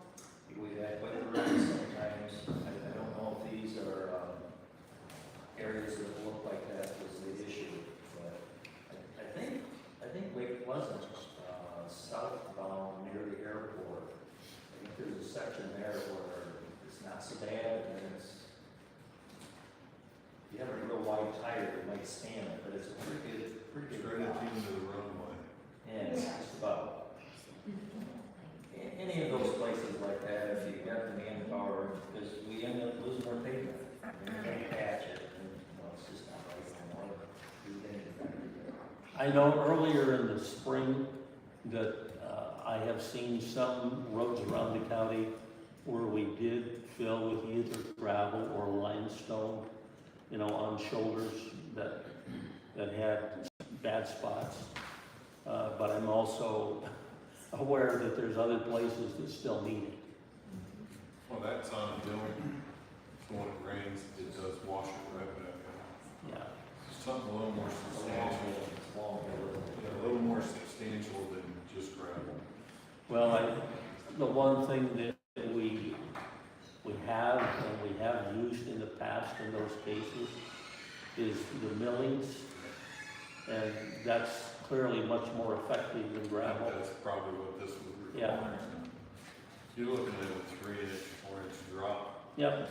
You lose the tire, and you're in trouble. Well, and you can do several bad things to a vehicle. And the corners, when we put stop sticks on corners so people will stay on the pavement. That's kind of cut people. Yeah. But the major intersections, when they start to go, if you cruise, we keep those filled so we don't lose the pavement. I know it's impossible to keep up all the time, isn't it? How about our limestone? Limestone, I don't know, 3,000 tons. That should have been put down. Is it down? It's been applied. Oh, it has. You haven't been billed for it yet because the application would have taken place in front of the dust control. Yeah. So that's not what we call, I call it this. Yeah. Any questions from the audience? I'm curious, what's the status of the restructuring of the road commission? Where is that at? Well, that's in the hands of the Board of Commissioners. And I do know that after they held the public hearings, they took a vote, and on a 5-0 vote, they voted not to disband the road commission. Okay, so they're not gonna take it over. They're not gonna take it over. Beyond that, to my knowledge, there have been no motions made to do anything about perhaps changing to a 5-member board. So at this point, you know, it appears like it's status quo. But you could pose that question to any of the 5 county commissioners, because it's in their hands. Yeah. Would have been a good question tonight. Okay. Anything else quick for Gary? The problem doesn't work at the road commission anymore. I think it's gonna settle itself out. The rail seems to be pretty good, and there's a lot of communication. Yeah. I have hopes the same, that things are gonna get better. And I really have been pretty pleased with you so far, Mr. Langer. Well, thank you. Other than you missed a couple of meetings. Yeah. I'm not perfect. I will say this, when I came on board, I mean, I had a lot of people saying, you know, the manager's the problem. And I, in my own mind, I decided to give him the benefit of the doubt. But after about 6 months, and we started both citizens and township board members coming to meetings and saying, you know, this project and this project and this project, you promised us 2, 3, 4 years ago. And it either hadn't even gotten started yet, or it had been partially finished and there was still work to do to complete it. You know, led me to believe that, yeah, clearly the problem was with the manager. And the one thing, good thing that came out of those 2 public hearings that the commissioners held was the public came out and spoke loud and clear that the job was not getting done by management. And to me, that's what forced John to resign. You know, if those meetings wouldn't have been held, he might still be there today. So I think that was one plus that came out of those public hearings. Everybody chipping in and working together. Exactly. And making their views known. Yeah, And sometimes if nobody comes, you don't know. yeah, But we make our views known to you. And Yeah. it's actually you three's job to manage him. So it could have still happened, we should have probably. so, yeah, I agree with Glenn and you, Mark, that I think the number one problem is departed.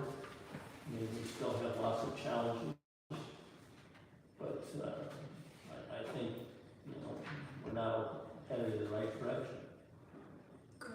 As we look at elections, we should look to electing people that will really get serious, because the past road commissioner, his name always eludes me too, I think you all know him. His major complaint was always, we have no money. And I think he was right to a large extent.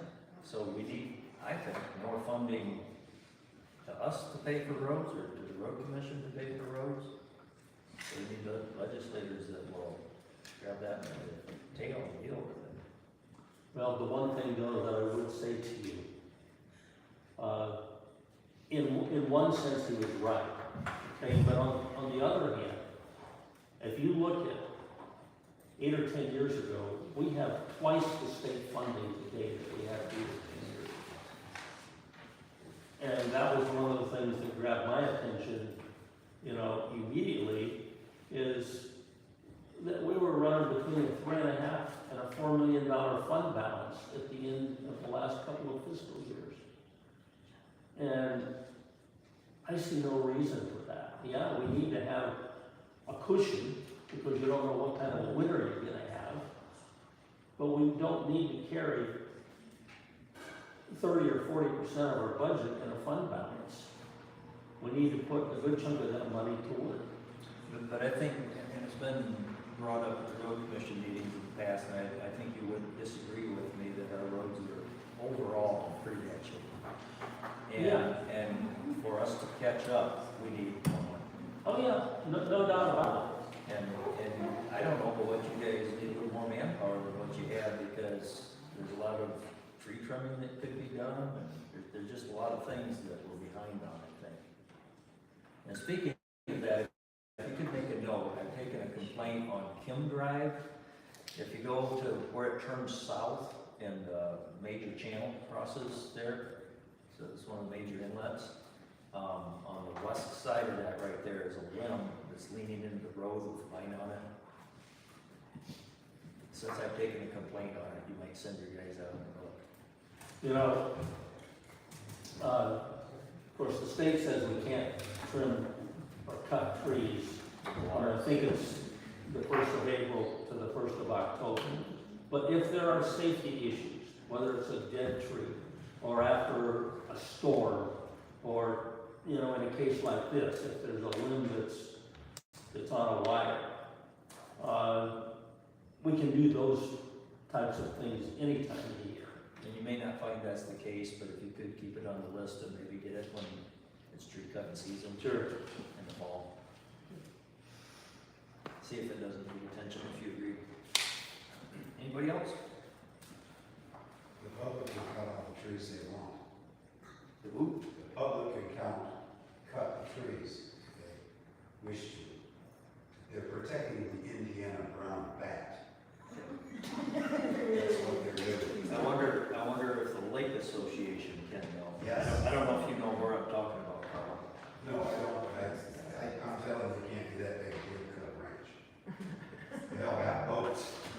When it's private property, though, you cannot cut somebody else's trees. There's an easement though. Road commission is. Yeah, if it's within the easement, unless that water changes that, the road commission can deal with it if it's an issue. Question for association. You guys lease county? Do you pay the county to plow your roads? No, those Those are are public roads? Those are public roads. But in order for the county to plow public roads, those roads around that lake, do they have to have a public access? No? They don't have to? No. I'm just asking. We have a public access on Bear Lake Road. The only one that gets plowed is a paved road, that's it, the access. Everybody else is on their own. Anything else for Gary? Mr. Lyman, I appreciate it. Thank you. So moving on under new business, we were at attorney thinks denial to assist on return of paper ballots. I drafted with Stephanie's help a letter to Mr. Fink about getting the 2020 ballots back, and as you return, Stephanie might be able to explain that a little better than I, but it was fairly dismal, it was fairly dodging the bullet and saying who didn't have the expertise on it, or it was a pretty short answer. I'm moving to assist. So, I've noticed that other times when there's questions asked, you don't get too good of an answer, and there could be reasons sometimes, but I wonder about all these. Have you noticed that at all with Mr. Fink, or you haven't interacted with him as much as we have on this? I talked to him a little bit. You get satisfactory answers? Not really? You say no to? So you kind of feel the same? Documents at least. Well, we might keep our eyes open for a different attorney, because we aren't in a long-term contract, it's just until one or the other is not happy with the other. I'm not saying we're gonna dump him right now, but, Do you have an attorney, Glenn, for your township? Yeah, K-Horton, How do you spell that? Horton. The first part, I wouldn't bet on, it starts with K. She was our attorney. Yeah.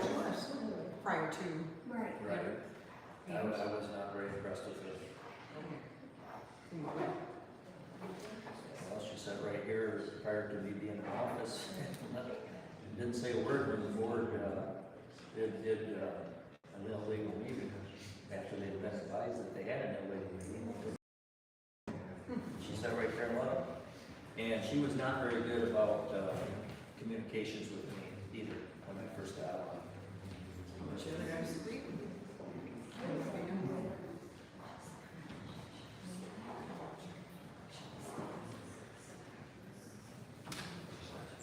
But we keep our eyes, I think a good attorney's hard to come by, honestly. Yeah, we need one at least. Now, one we could consider, and they aren't gonna be any cheaper, I'm sure, is, the firm that the village uses. They're a pretty big firm out of East Lansing, I believe. Do you want to get the name, or do you want to talk about this next month? Yeah, we can talk about it, I just kind of feel. Maybe in the meantime, feel that, see if you can get a name. I think they can get the name. I think they're the same ones that the road commission, the drain commission uses, I believe. They're a pretty big firm. So they could even be more expensive, but they may be better for them.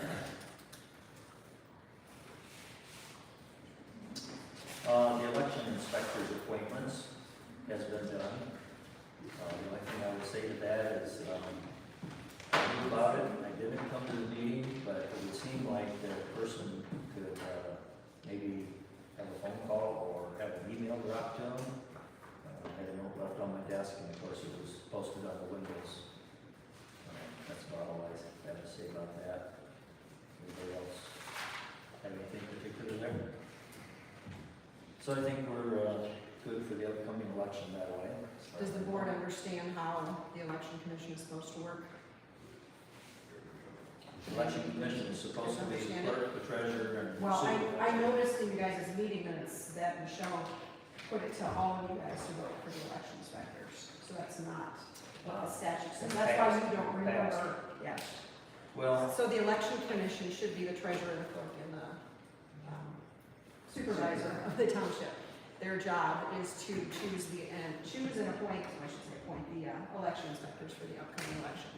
In light of the debacle going on right now in Adams Township, the county clerk has assumed that responsibility with treasurer, and now this is the second election in which they don't notify Mark of when this is. Granted, the first time there was a notice on the door, but that still seems quite strange that the third entity for this was not notified, and now this time it was just a piece of paper left on his desk, and you know where his desk is. I think there might And on the be. door. And on 3 doors. On the door. 3 doors. But again, Since I'm part of it, it seems like His there could be an email or a is phone call. right here. Seems like there's some respect due for this position, and, I'm concerned, that's a concern for me. But, So, if you wanna move on to MCL 168.373. yep, I put a piece of paper in everybody's folder. I've been, of course, studying and reading some more election law. This one really caught my eye, given our situation. So this is from Michigan election law, current active code 168.373. If neither the township clerk or any deputy clerk shall be available to perform any necessary functions in connection with registrations, nominations, or elections during the usual or required times for performing such functions, the township board shall appoint some qualified person who is a registered elector of the township to perform such functions and until such time as the clerk or deputy resume their duties. Any such person so appointed shall have all the powers and authority of a deputy appointed by the clerk pertaining to registrations, nominations, and elections. The biggest issue, you guys, is that the county came in and took over our elections, and we're sitting here, and now this is what, the third election? It's a direct violation of election law. We've got the deputy clerk, county clerk here. What say you on this? Any comment from the county, township board? Shame on us. The constituents should be livid with us for letting our elections get usurped. It should be here. Even if I get polled and I don't have access to QDF, you four should be paying someone from the township to run our elections. The county should not be in here. So I don't know what the solution is, but I can tell you a township attorney should be involved in this to protect the rights of the township. Regardless of what we agree with on this whole thing, we need to follow statutes in this state. This is ridiculous that everything is changing on somebody's whim and nobody wants to stand up for the rule of law. We shouldn't even be in the condition. You're right, we shouldn't. We should not. I asked questions about the tabulator and it got way out of hand, and we'll talk about that in a little bit. But either way, state statute says it stays in the township. It stays in the township. But you can't do them. You're right, so you guys get to elect someone. Do we have a deputy? Yes, we do. Linda Tyler's sitting right Just there. appointed. Yes, she was, because the current deputy clerk, he resigned, I believe, 19th of October, prior to this hitting the fan, to get out of the way. But what She's the bothers me, Deputy clerk? yeah, You? yes, she just taken last, Yeah. Yes. so illegal. But either way, the board needs to be looking into this, all of us.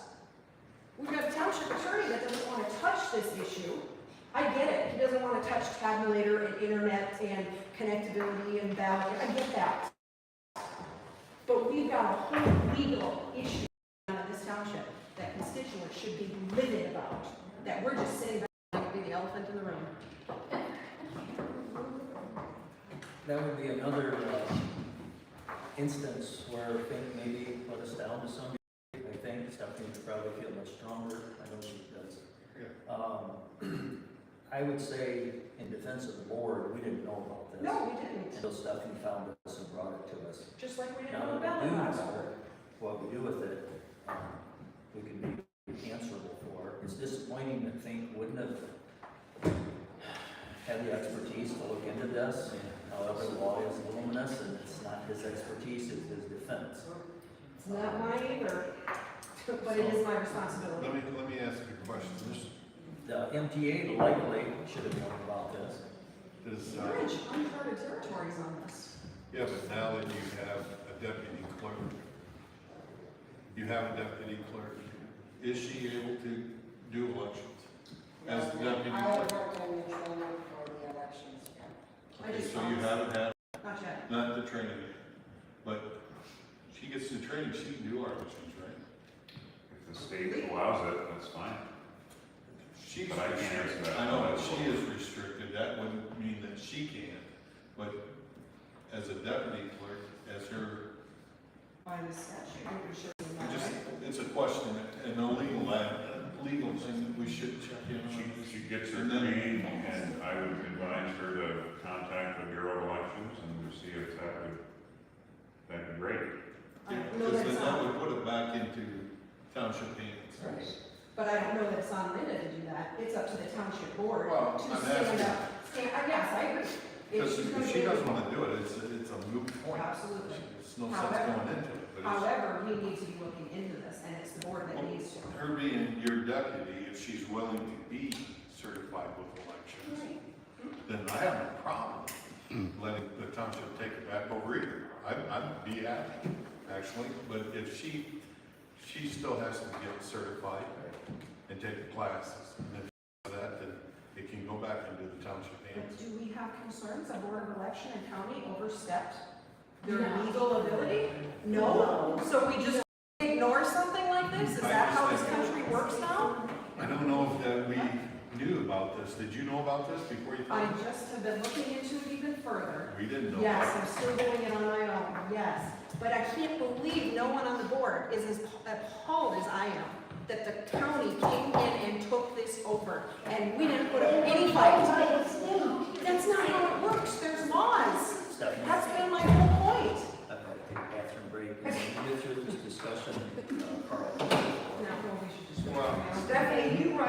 election, you weren't qualified to run. So what are you complaining? I'm sorry, you run an election that you weren't qualified to run. I don't believe that's the case. You know, Find me the documentation, talk to the county and have them provide that, because I've been qualified the entire time.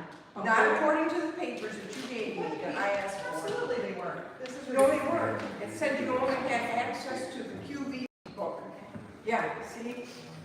No, When you're not when gonna it do don't it. fit you, you don't like it. Yeah, we can talk about it, but you want me to go to the Board of Elections and get you an actual Told us letter you had from 8 hours myself? of instruction, and the paper said you had an hour and a half. You don't know how to read it, I'm sorry. Well, I'm Not the issue at this point. The issue is that the What township about is all lost. engineers? What does that have to do with it? Seriously, what does that have to do with it? I think the burden of proof lies on who wants it. They can go seek their information from the board. Absolutely. Prior. You go get They that have letter from the Board of to Elections. get it. We've got Public black and information. white, Heidi. Public information. County office has never indicated I was out of compliance. I followed everything that I've gotten, everything.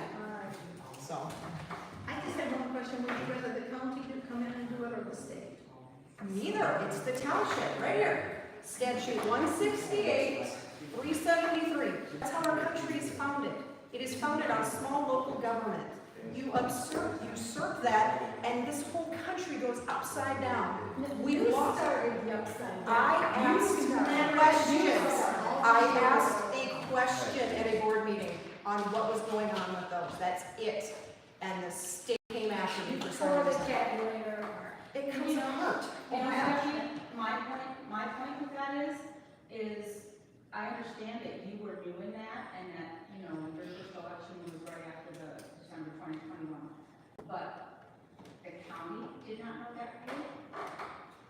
Township The attorney. county did not know that rule. Amy, were you aware of that? Is the county clerk's office aware of that? I'm not gonna comment on any of that. I called it back, Stephanie. I am too. So if nobody questions it, you guys, we lose control. We lose control here. Then why did you not give up FOIA? We're wanting the FOIA, we're wanting that There's a information lawsuit. too. There's a lawsuit involved in this. Yes, let's go to court. Let's bring this out. Oh my gosh. All right. Don't carry away. It's just, get back to the business. Come on back. I don't need meetings. I just dig into things. Back to the business. Read through that item? I guess, but I'm curious if the township's gonna do anything about it at this point. At this point, we have a deputy clerk. I didn't know we even had a deputy clerk before. I missed that too last month. I didn't get it. I didn't know that she was even, It was announced at last month's meeting. was? Well, I should be able to find that in the minutes. And you should find it. And I looked at the minutes and I didn't see this. The question was asked. I asked the question, and you pointed to her and said she's sitting right here. That was all that was said. Okay. Guess that wasn't sufficient. I think that was done during public comment time. It was, because I asked. Yeah, Yeah, she's you're right. sitting right here. That is what it was. Well, it should have been in the notes. Yeah, I wanna look into this more. I appreciate Randy's opinion, and if we can, we'd like to run this township. We have the people that are very involved in it. So I'm sure that we won't get it by the November elections, highly unlikely, we'll need it before then, so. Maybe, yeah, I'm sorry, it's August. Likely get something before November, hopefully. Is this public comment time or? No, it's not. Okay, we have Mr. Carl Herman, the Lake Bel Air Association. You are the president there. Mr. President, I would like to talk after the next subject, after you have reported on Lake Bel Air special assessment situation. I only want to talk after you have reported the situation, and then I would like to give you a comment. With the board's permission, we'll flip-flop those two items. No objections? Okay, so We have a letter from Mr. Fink on what to deal with, and Stephanie, if you will review that, or, we have that in our packet. Yes, you have the draft resolution. I guess the issue is on how we start this thing, because this thing has gotten so convoluted and nobody really knows where it's at. We've got a resolution that I'll just summarize, I think is completely inappropriate for what's going on with this Lake Association assessment. I gave you guys last week, I don't know if you brought them back with you, Public Improvements Act 188 of 1954. Last month. This is critical to understanding what needed to have been done with this lake assessment. So I hope you guys took some time over the week, or excuse me, over the month to read this. This process is very detailed. There's a lot of steps that need to be made in order to make this special assessment legal. I've taken the time for myself to get my head around it as to where we're at on the whole thing. And what the biggest concern coming from it is that monies were collected winter 2020. I believe it was $261.78 for 136 parcels. That money was immediately or directly distributed to the Lake Association with zero expenses, without anything except a receipt. took out our legal fees. Okay. Expenses for the project submitted to the township. And this whole PA 188 applies to the township, not to the Lake Association. This is what we are to follow if we are to legally administer the special assessment district. Fast forward to the next year, and an additional amount was taken out, and that money also was distributed to the Lake Association. So how this has all turned out, November 5th, I was contacted by Mr. Herman and Lori, and I can't attempt her last name, wondering what was going on with the winter 2021 assessment. My initial reaction was, why aren't you talking to the treasurer? I have no idea, I'm just a clerk, but okay, I've got the paperwork. So they came into the office, and I'm going through this folder here. This is all that I have for Lake Bel Air, plus these sheets over here. And quite frankly, no clue. And I'll be honest, I didn't understand a lot about special assessments at the time, but paperwork should tell a pretty good story. I like paper trails and details and all that. So we brought it up, or it was brought up, I don't think it was brought up at the November meeting, November 2021, but I can tell you it was brought up in December, in January, in February, and in March, and nobody had a clue on this board what we were doing with the special assessment, or even knew that those monies had been dispersed. Now this goes back to this treasurer report that we are approving every single month, that until the last month or two, we were seeing no details on this. This should be reported, is taxes received, taxes distributed, that needs to come to us because we've got an obligation to taxpayers to review those dollar amounts. So we talked about it, or it was brought to the board, we had no idea where it was standing. I finally, I believe it was in March, reached out to Fink and said, can you please send me the latest draft of whatever was latest for this lake special assessment. What he sent to me was paperwork dated October 12, 2020. And that matched what was in our file, or I should say in the folder, that was unsigned without anything with it, right? So my initial concerns were that we didn't meet the qualifications of this, or the requirements for doing this paperwork. So in order to try to settle this, Mark and I reached out to Mr. Fink. He came in and met us in the Township Hall. Shoot, I should know this date off the top of my head. It was April something. I don't know if you remember, Mark. No, This year? Yeah, it was this year. It was April.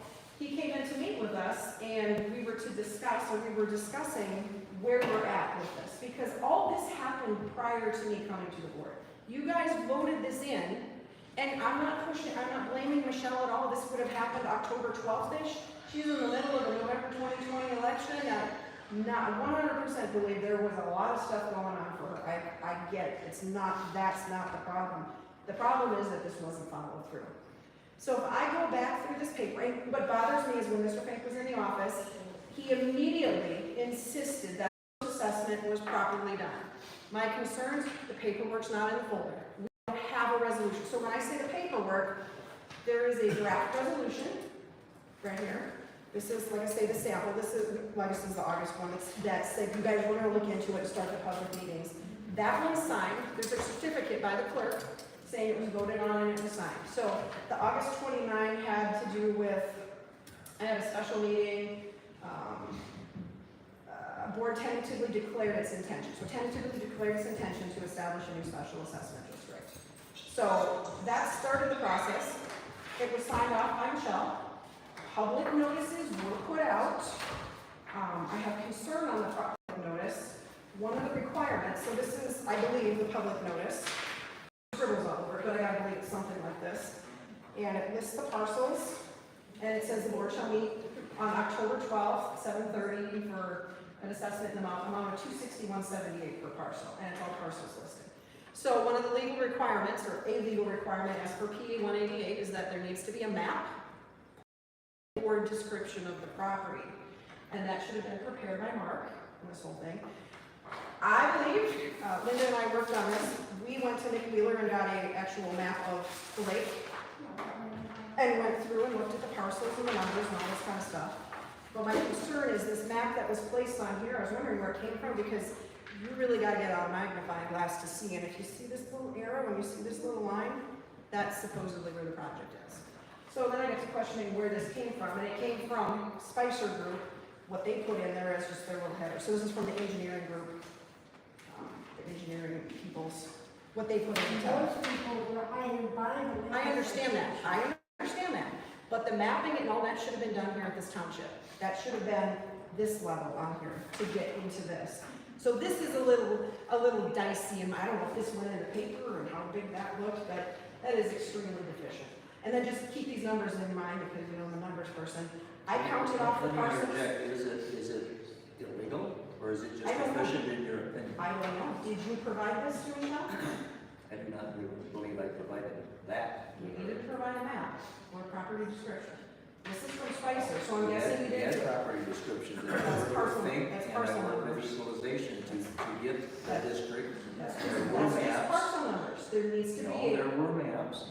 We had maps at our meetings. Now, whether it was what was published, that's the clerk's part. Just And saying. she had access to the attorney too. I'm just And- saying, And well- what wasn't finished up by her when she left office, she's still alive, she's still in the township, she still works for us. She could cooperate with you to find this stuff. And if she's like, I don't know, that pisses me off. Let me finish. So this is my concern, as per statutory requirements, something should have come to the supervisor, and just so you guys know how it works, comes from the supervisor, comes to the clerk verifies the map, all this kind of stuff. Numbers, 131 listed in here, in this description, just keep that number in mind, for my count, and it's pretty dicey to look at, because you got a bunch of semicolons dividing it all, and then I don't see a quantity on here, so the notice of public hearing was for 131. Oh, I see there's a note on here, it says missing 29, 30, 31, 32, 33, and 55, 01. So there's a note on here, 1, 2, 3, 4, 5, 6 missing. So public notice right at this point is insufficient, because it's not what was assessed. So concern. So this should have been done, that sets it up to the public meeting, which brings us up to the October 12 meeting. And that, again, paperwork matches what Mr. Fink sent me as the latest paperwork that was done on this. Again, this is not completed. I should back up one second. Another requirement of PA 188 is the mailings to all the parcel people. I know there's an affidavit of mailing that a clerk fills out from a legal standpoint that confirms that all that was sent out. I don't see anything in here where or how she could have mailed it out. Well, I guess her address is here, but I don't see that affidavit that the mailing went out. But that's not what my biggest concern is on this whole thing. It may or may not go out.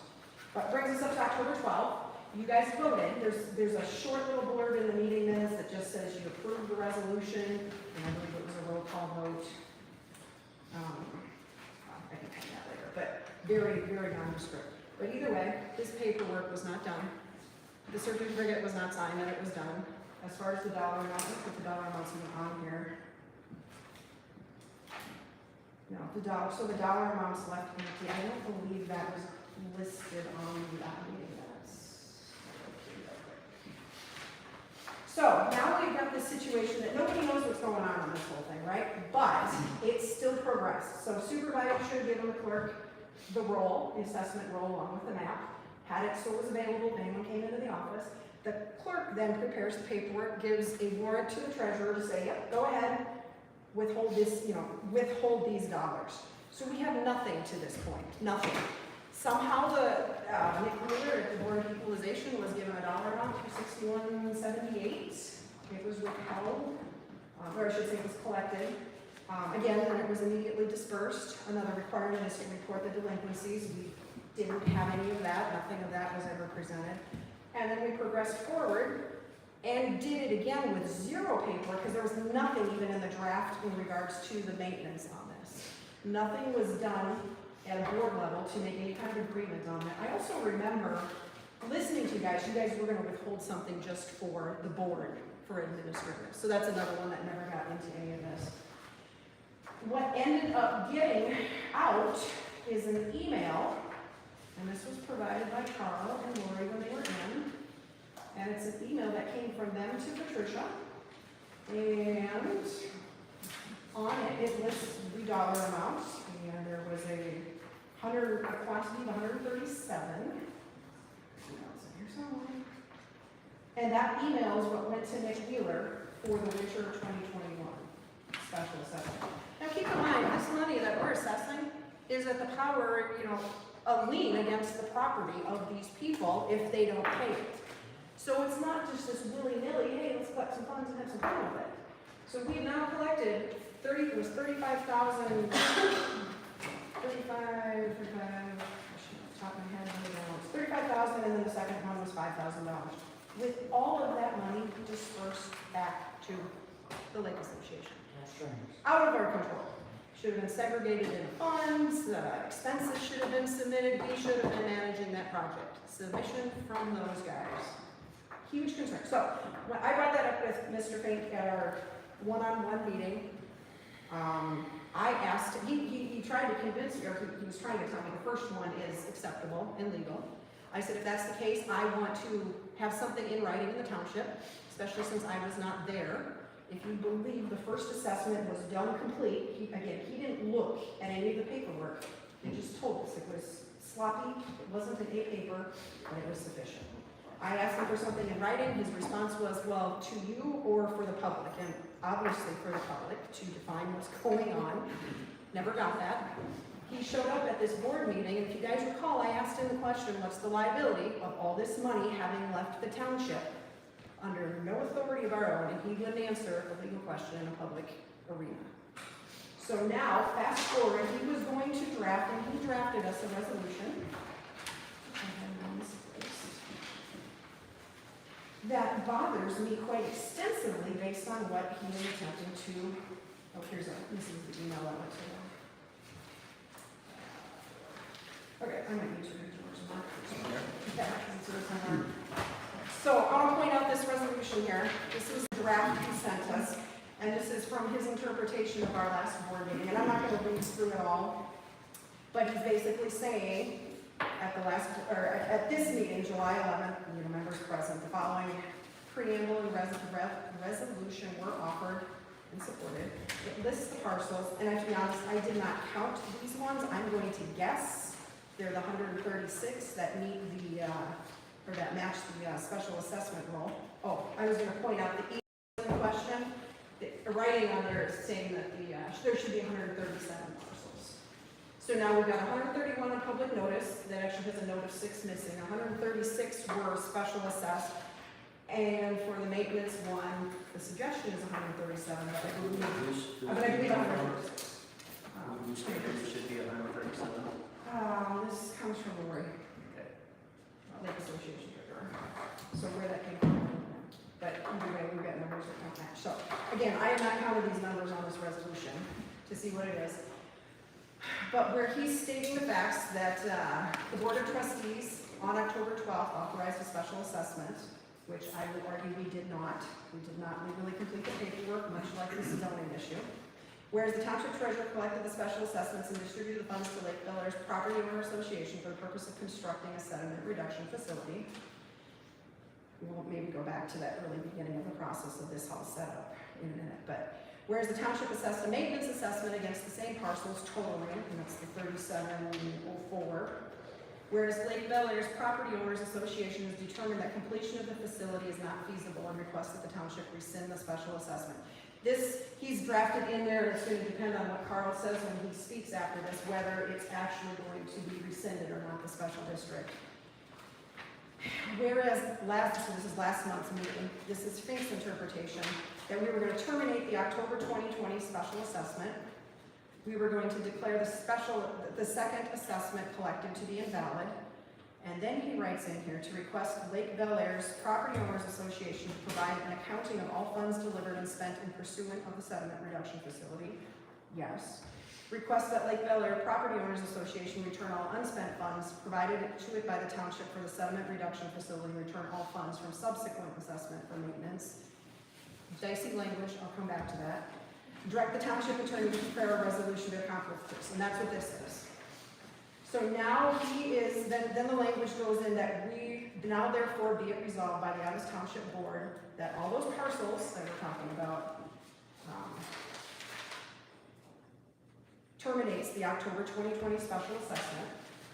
So now keep in mind, money's still sitting over there. We have got an accounting nightmare. Well, maybe it's not a nightmare, maybe it's easy to fix. But he's going to terminate, this paperwork here is to terminate that special assessment district, that the board determines the second assessment against those same parcels to be rescinded and terminated to the extent necessary to retrieve and return the funds collected.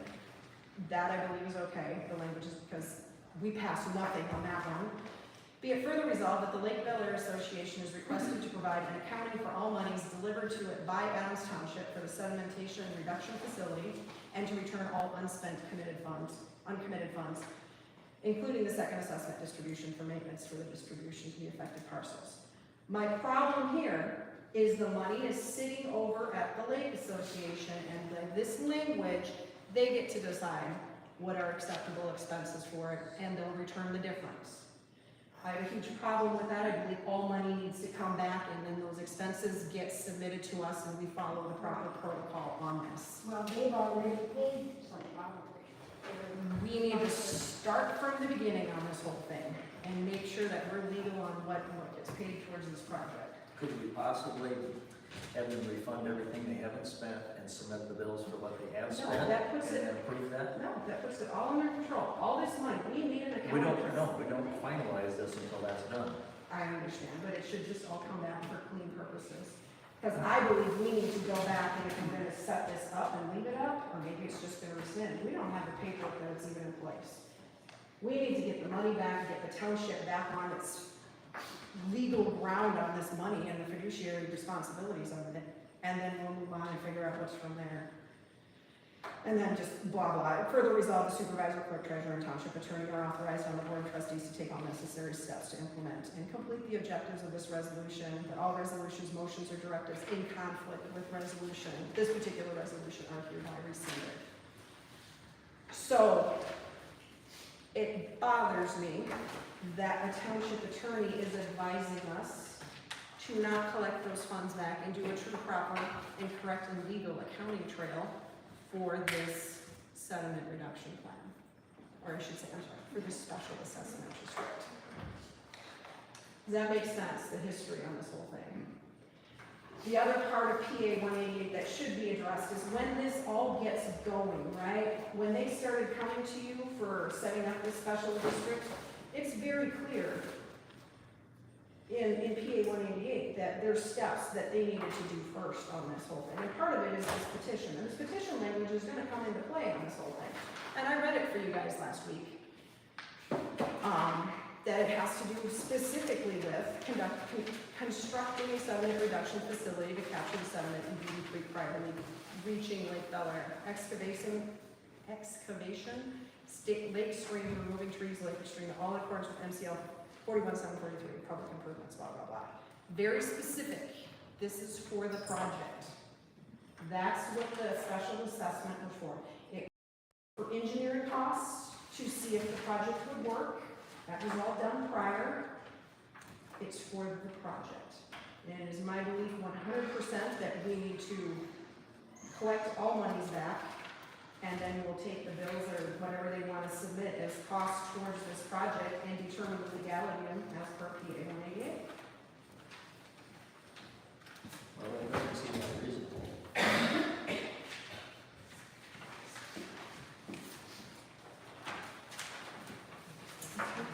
And here's the thing, I don't want to say challenged, but I got back with Mr. Fink once he sent this back, expressing to him my exact concerns, that this money is out of township control. Why would we dissolve this special assessment district before all this is settled? That doesn't make any sense to me. And he did not give me a sufficient response, just saying, well, gosh, I wish we had access to email because I can't get to it. But it wasn't, and I replied back to him and did not hear back from him on Friday. I said, PA 188 applies to us, not the local association. It is our responsibility to make sure those funds are properly distributed. Questions, comments, conversation? I feel like this board is good enough more than it gets you. Yes. Every time we attempt, whether it's dry hydrants, whether it's just minimal, it's changing that blind, we can't get it done. I voted no on the special assessment the first time. And Yeah, I saw that. So, Did you say you didn't want to refund any money? I want expenses The submitted. second assessment money? No, second assessment all needs to come back, hands down, no question We asked. just, last month, we just voted to refund the second assessment. Absolutely, it's going back to the property owners once we get it back from the Lake Association. We have to get it back first. we were supposed to meet with them and talk to them about giving it back. Oh, yeah, Patricia, Whether there was we- nothing that precluded to get at least the second one back, and Mr. Fink said that he was gonna wait and talk to Mr. Herman on the whole thing for the first one. And I don't believe Mr. Fink's attempt on this whole thing is on the up and up and is representing the township's interest.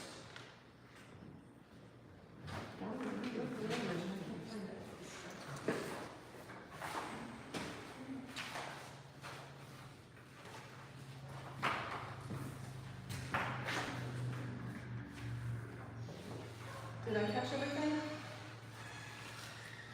And we've got property owners that are concerned about this, rightfully so. But yes, I agree with Jason, we can't keep doing these things and not know what we're doing, we're gonna get in trouble.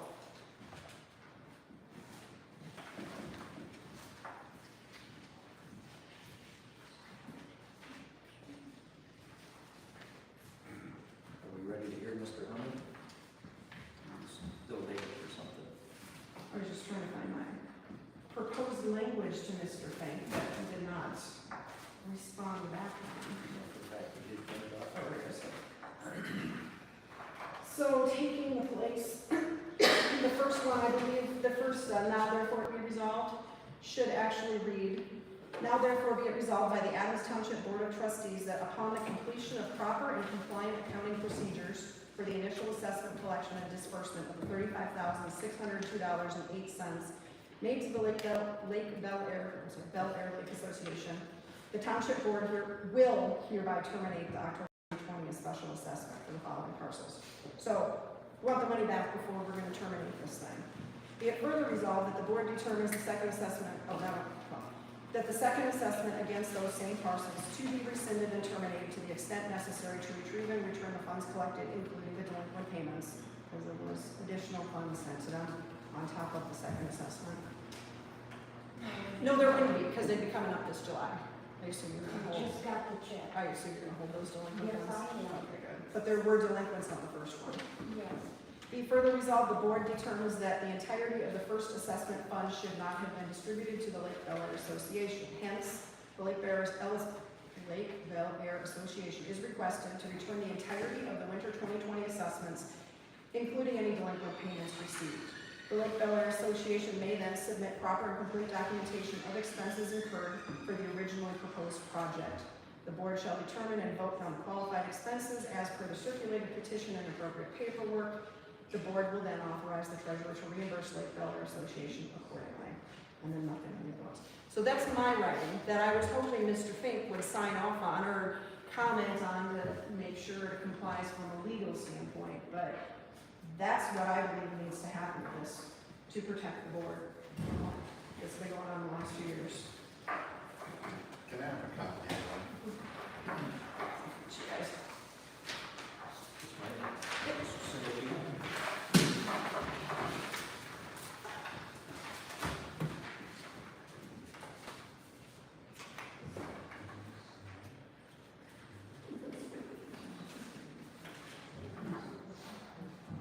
So I don't know that we've been in every step of the way as efficient as Stephanie has perhaps painted the picture, but I do agree that there's been ball dropping, Yes. paperwork not filed like it should. There's multiple people on the board, primarily the supervisor, the clerk, and the treasurer, who bear the most responsibility. I may have not done my part 100% perfect. Maybe I failed to give her a map she needed or whatever. I feel like, I feel like things didn't get filed. I feel like that it got walked away from. I'm sure it did. And at the least, it should have been worked with the new clerk so things could have been filed. On the second assessment, I think we totally screwed up. We forgot about it. I did. My communication was with Carl. Yeah, and yes. You should know that you don't go to and just set up a random willy-nilly dog. I would have That's to do, terrifying.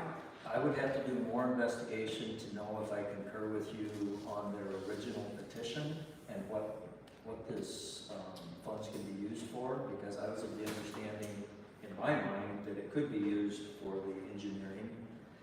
I don't know what if we find out. that Well, that's not we the need to case. get the money back. We'll take whatever they're gonna submit and then we'll cross that bridge when we get there. But we need all the money back. And then we need to pass this again because quite frankly, you guys doing it in the October 20 before I was here, I'm not comfortable with the lack of paperwork on here and I don't wanna be the clerk or something that's not legal. So to me, a new vote would have to happen. And the great thing about PA 188 is you can pick up again from where the ball was dropped. They don't have to start over, we don't have to start over, but we can move forward. And to me, that is that board vote, that board meeting vote, and then the proper paperwork filed. You know, probably a new map so that people know. Right, because the resolution wasn't filled out. But then again, quite frankly, I'd go back another step too, because that public notice, the quantity doesn't match. The 131 on there doesn't match what was billed and even what the next level said, the email said about 137. So this was wrong in the first place. So we need to go back to this meeting, or the posting of this meeting, get the proper parcels, descriptions, give everybody a chance to look at this again with a map that actually would show the thing. So I think that we aren't prepared to go ahead and make this resolution in this meeting. Well, I think the resolution should be made to this extent. Because we need to get this money back. Now.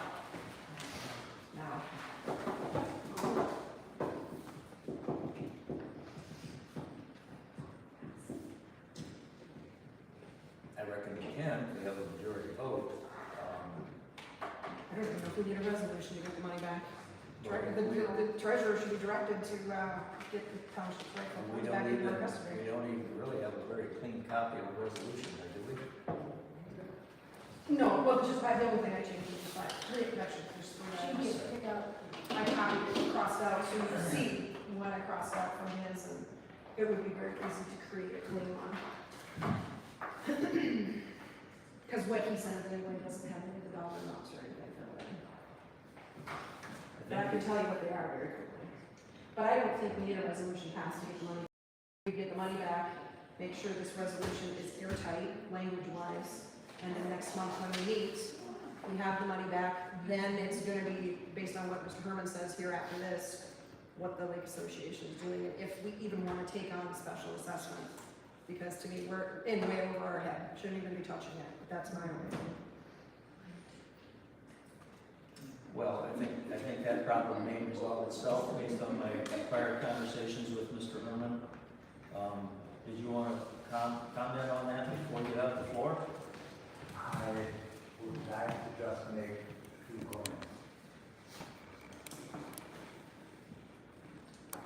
The township board has been advised in the whole process when the Lake Association put forward the petition to the board, the township board was advised by Mr. Andrew Fink as your lawyer. He went with the township board through the process. We had various meetings where Steve Sitko and other members and myself sat here with the township board. The association was convinced that the township board, with the advice of Mr. Andrew Fink, would do the right thing. In 2020, we saw the first time issued by the county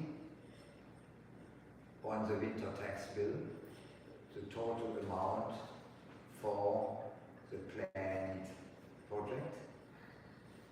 It was paid, was requested by the tax bill, it was paid by every association member because they had been prepared for that, they had been willing to do that. The next year, during the year 2021, we continued working on the project. We were convinced we would be able to start the project during 2021. Unfortunately, because of the authorities in Lansing, in connection with the permit application, they gave the contractor and the association great difficulties in requesting more and more tests and analysis, which cost a lot of money, and the contractor did their very best to supply the required details and demands for the EAGLE department, the Energy, Environment, Great Lakes and Energy Department. There had been new people involved in this department. They had demanded a new site meeting in 2021, although in 2017 the same department had given to us in writing that we could go ahead with the project and that there would be nothing eventually giving us a permit after we had done all the analysis. Just because a new team was sitting in the decisive positions to make decisions in the EAGLE and DNR, we came into difficulties and a person demanded a new site meeting. The site meeting was done in June 2021, and the person in charge from EAGLE indicated immediately that there will be difficulties, that it will never work, although the contractor pointed out and emphasized that they have done other projects of this nature and that they were working.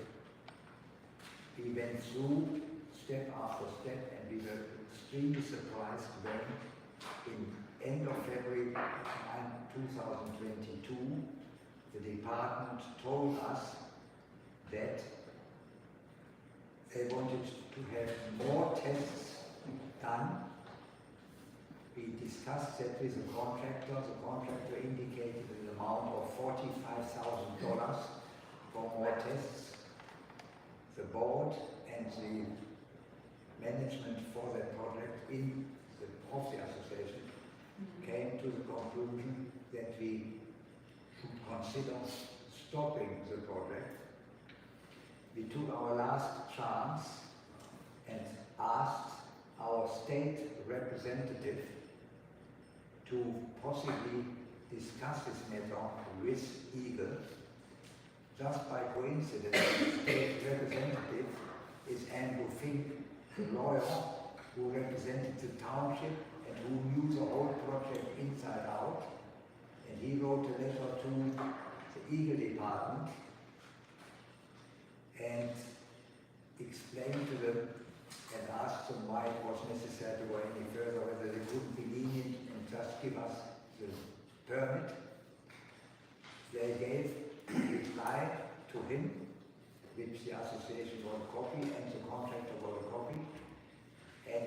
clear that the department would not give us a permit for this.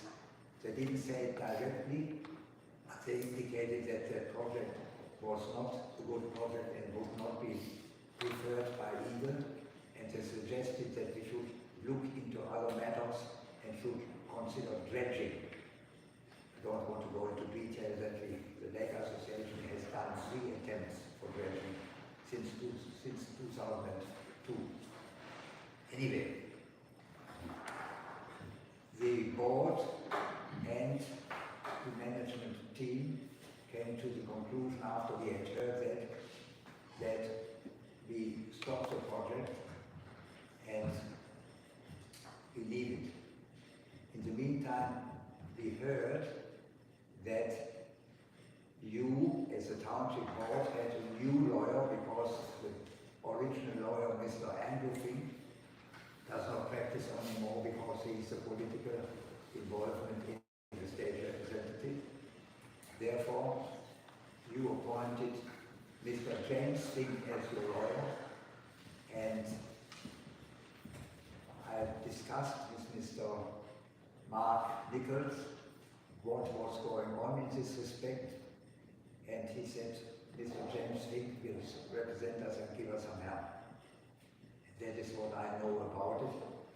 I know when in a phone call with Mr. James Fink that he said, I am working on something together with the township board, and I asked him whether he would be willing to let us know what the outcome is when it has come to the conclusion, and he said he would come back to us. So we know that basically he indicated, he sent me not so long ago the information that he was working on a resolution for the township board which specifies that all the funds, as Stephanie read it, as all the funds had to be returned. What is left over from the original assessment from 2020 and the total amount from the assessment for the maintenance from 2021 has to be totally returned. We on the association are in the process of looking into that and getting all the costs involved in the project and being prepared to pay the money what is left over, pay that back. That is our stand at the moment. And we do not really, we would not like to be involved in internal matters concerning the township board. And therefore I would have a suggestion that we do not discuss this issue more here now, that the township board makes their own decision in their forum without the public hearing here and come to a conclusion. That is my proposal. Whatever conclusion you come, you have legal advice, you have good legal advice, and I would suggest that you come to that conclusion. Thank you very much. Thank you, Mr. Chairman. I've got a question. When did you formally stop the project? Well, when did you formally decide the project was not going to go forward? The project is stopped. We received the letter from the reply from Eagle to Mr. Andrew Fink's office in Lansing.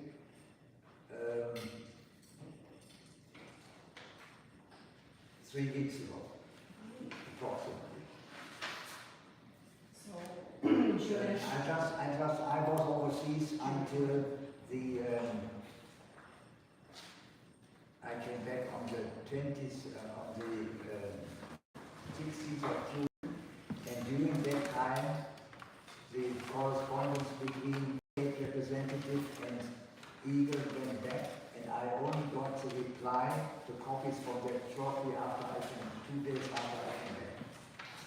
And at that time, we then finally decided to stop because we still had hope that the interference of the state representative with Eagle would help, that they would say, okay, we don't need more tests, we think it will be all right.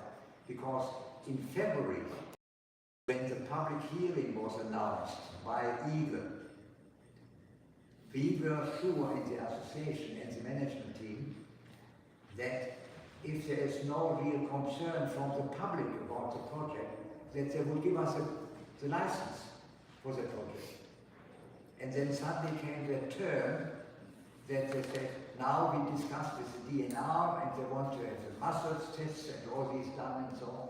So, and then when we inquired how much money was involved with that, we said we shouldn't do it, but we involved state representatives and he was working on that during May.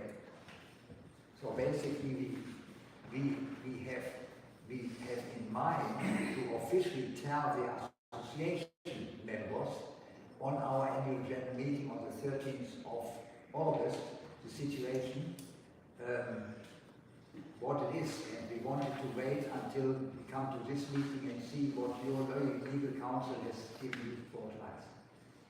Mr. Hearn, how much money did you guys spend already out of the first assessment?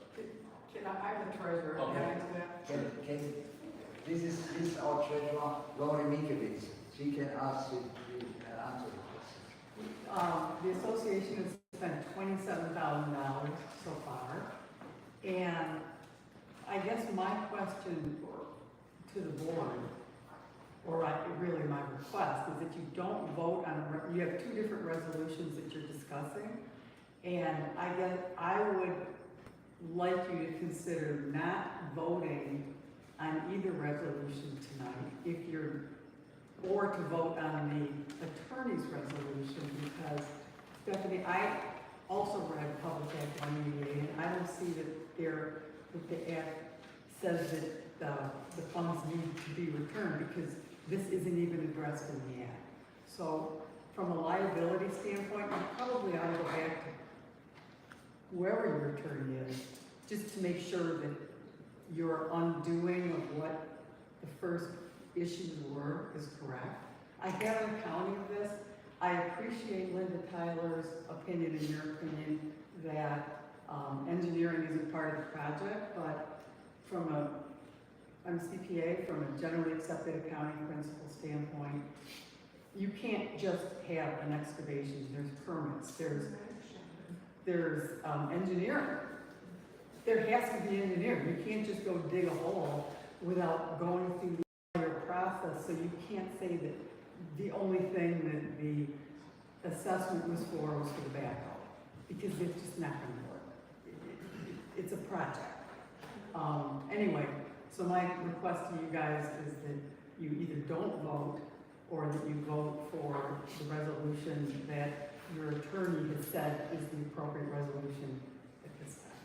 So just to clarify, the $27,000 is the engineering costs associated with this? All of the funds expended to the Spicer engineering firm, which includes all the costs, all the research, all the discussions with DEQ, with Eagle after that, and those were incurred when? Various times. I have an accounting, I can give you an accounting. Since the petition language, I'm not familiar with the petition, so I don't know this relative to the petition. I really couldn't speak to that. Okay, all I have is the information in the money, and I have copies of the invoices. Definitely, if it comes to the petition, we tried to involve an attorney in Hillsdale to help us with the language. And when we heard that Mr. Andrew Fink was a lawyer of the Township, we approached him and said, you know about the project, you are involved with that, and you know about how the assessment, the forming of an assessment district works. So we said, would you be willing to help us? He said that might be conflict of interest, but he looked into it and he said, no, I can help you. And he gave us a wording, we paid him for it, how to do the proper wording for our members so that they are not misled, so that they know what they are asking the township board for. And we had an overwhelming percentage of the association members, I think we were 78% or so, never had participation like that before. So we were very pleased that the petition went through in a legal way. We were convinced it was legal, and as I said, Andrew Fink helped the board and guided the board. I can remember it. Our meeting minutes actually say this board said we don't want to touch the petition language, you guys take care of it. So again, we said, hands up, we're not dealing with it. That's their language on there. So I get, we've got a messy situation, but my biggest concern is that money needs to be back here in this township. Then we will address how we're gonna do this special assessment and look at the expenditures that were incurred to see if engineering costs that were incurred in 2019 apply to a petition that went around in, what, January 20, so almost a year and a half later. That to me is another issue, but hands down, the money has got to get back into this township immediately. I would suggest that we do as Lori suggested, to not make any vote tonight. We need to hear back from Fink, in my opinion, on Stephanie's suggested changes, and I think there's some clarification on some of the other things that have been presented that maybe should be done before we act. So we don't care about the money getting back here. We can make a motion tonight to collect the money that was improperly dispersed. We did last time. No, we only talked about it in the second one. We made that motion to get her started on it, and I don't think anything happened. I don't share your same concern with the first monies, except for the fact of giving it the whole lump without expenses. It's ours to manage. PA 188 is on us. It's us. I think that Pat should not have given the whole amount over to them. Yes, so we need it back in order to get it back on again. It should never have left our control. I don't think we have to make that decision tonight. We can call a special meeting if need be. I think we've got some things to check out here. Like what? To hear back from the attorney on this language and see if you and I and him can come, or you and Pat and him can come up to, but he did not answer your adjustments. I know. All right. And so if these are legitimate concerns that the board wants to have, I think we need some legal advice to make sure that this is drawn up. We need to do the right thing. The money should not have been dispersed without expenses. It needs to come back. And I pretty much agree with you on that, but it's water over the dam. No, it's Present. not. If we get sued, no, it's not. No, it's not. I think we can call a special meeting between now and next meeting, if necessary, and we can look at this in greater detail and get Nick to reply to us, and if he refuses to reply, maybe we'll hold a special meeting and fire him. We've talked to him twice about addressing the liability to the township for dispersing those funds, twice. Patricia's in agreement those funds need to come back, are you not? Why are you hanging up on this whole thing? Well, number one, they only got 7,000 or 8,000 of it left. Sounds like it. Not if it's not legally That's not your problem, Mark. I hear you. You have to get all of the money back, and then you can decide from there. Then we will decide if. Talk to me, board, how do you feel? For what I stated, that we need to get some better legal advice on this before we I act? don't think you're gonna get there. No, we're not. It has Well, we don't know that until 7 we months. get into contact. It's been 7 months. Jason, Randy, you got any opinions there? I'm agreeing. We need to get it back. In the minutes last month, it said Patricia is able and should collect the second assessment back. Yeah, the We second. didn't make a motion, but we We told didn't her do the to. second. We told her to get started on it. I made my list. Because we know that one was not legal. It should never have gone to the Board of Equalization on an email from the Lake Association to the Township Treasurer. Never, never, never. Okay, let me ask you this. Where are you gonna get the money? Where are they gonna get the money? I mean, obviously, Not my they problem. spent it. Not my problem. If the project is gonna cost $35,000, how come they spend it? 27,000 on engineering? That didn't make sense. The petition language does not include that engineering. I get it, I understand how projects work, but that language should have been different if it was trying to cover back engineering costs. Because in reading that engineering report, it isn't even close to Eagle saying they're getting ready to permit. Not even close. They wanted another meeting and, yeah.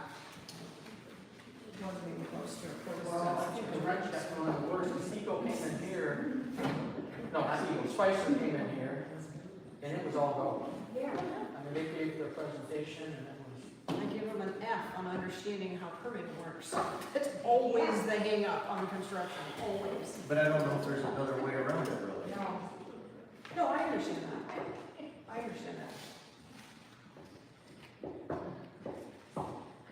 Well, I'm going to make a motion that all monies be collected back from the Lake Association goodwill attempt immediately. And that next month we will have the proper resolution in place to settle the concept of the special district association. There's a motion on the floor. Any second for that? I support it. It needs to come back. It should not be Okay, special. so the motion is to return the whole amount. Both disbursements, is that correct? Yeah. And I can turn it off and get what I And I think my numbers are correct in there, based on what checks I wrote out. You didn't know checks. What was mine? Yeah, I can check, double check all your figures. Motion and a second to return all, have the lake return all monies. Not so sure that this doesn't need to be in the form of a resolution. This is how he has written it up. That's dealing with the special assessment district, and how the township is going to finish their paperwork on the special assessment district. You may be recommended, so we'll leave the motion as it is. Seconded, any further discussion? Yep, roll call vote. Mr. Johnson, Yes. Mr. Douglas, yes. Mrs. Williams, Yes. me, yes, and Mark. No. 4-1 vote. The board is, by this motion, asked the lake to return all the monies that have been dispersed. So, Bob, motion was not to disperse back to property owners at this point, we need to collect the money back. And maybe we should make a second motion tonight, well, no, I think we need to resolve where the special assessment district stands, and next month be prepared to pass the resolution to formally address that, and pass the resolution that that money gets refunded back to the property owners. I would also request from the Lake Association appropriate billing expenses that you believe apply towards this, so that we can address it. Can I ask a question?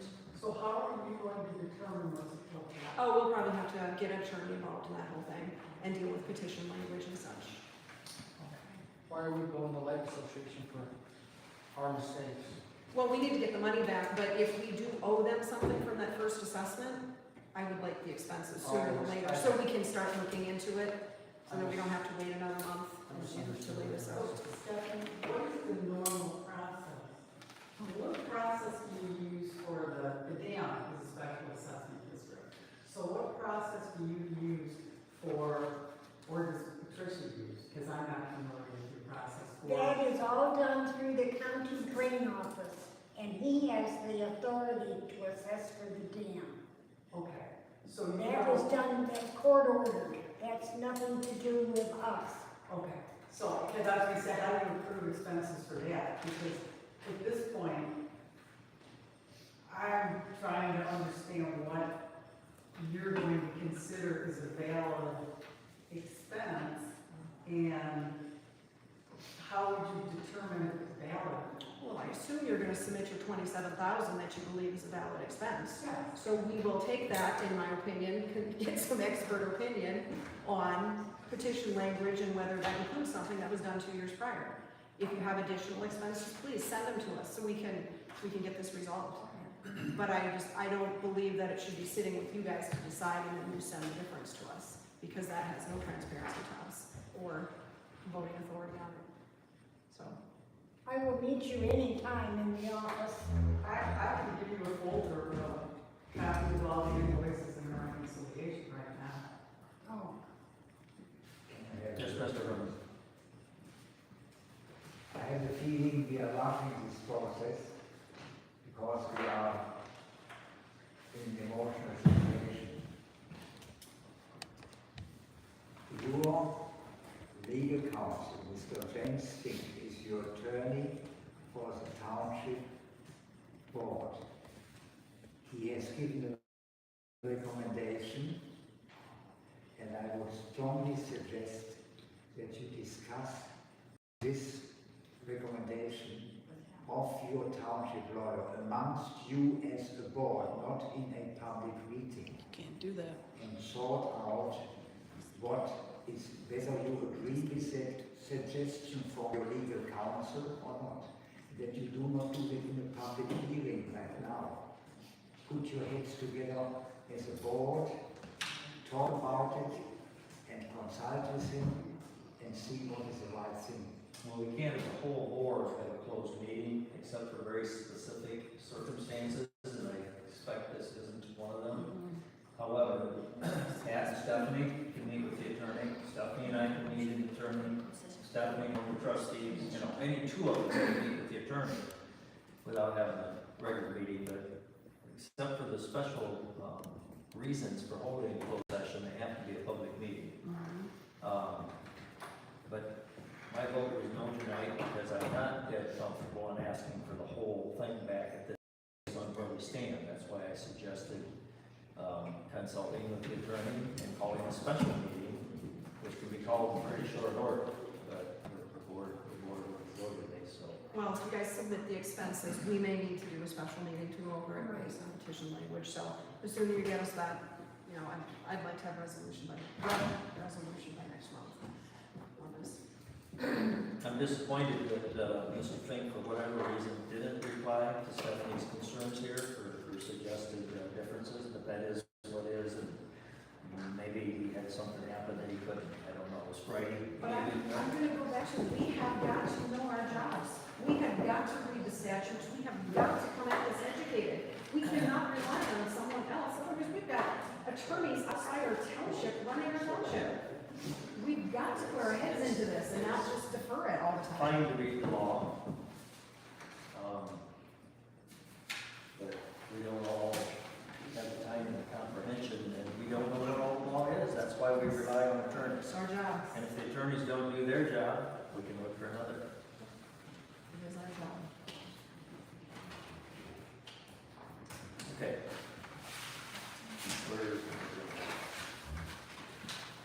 Okay, we're moving to now we have taxes. I have three charges. One is 92 cents, the other is $1.82, and 109. And out of those three, we get 2 pennies.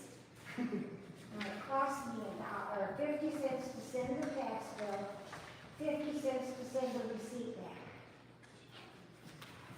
And in the past, the board has just said, we'll pay it.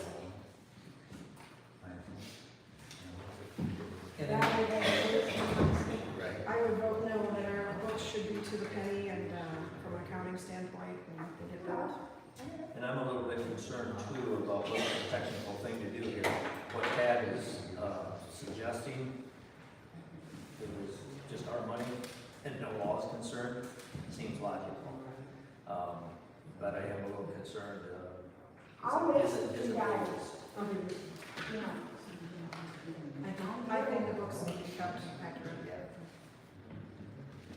But I Are they understand, delinquent taxes? No. they're just so small that and I remember in the past, the board had it that way. And maybe it is legal. It comes to $383. I'll pay it myself. It's ridiculous. I'll bet Wasteful. They you just take care of it. That's what you said, trust me, too. I don't know. Volunteer to pay the person's taxes, good for you guys. Yeah. The other thing is that I have to say is, what do you think is your floor? It's beautiful. Well, I had that under announcements and other items, but we can talk about it now. Let's talk about it after we get into the bills. Very nice. Let's finish this. Yes. All right, Dragging on to 10. we are at the bills now.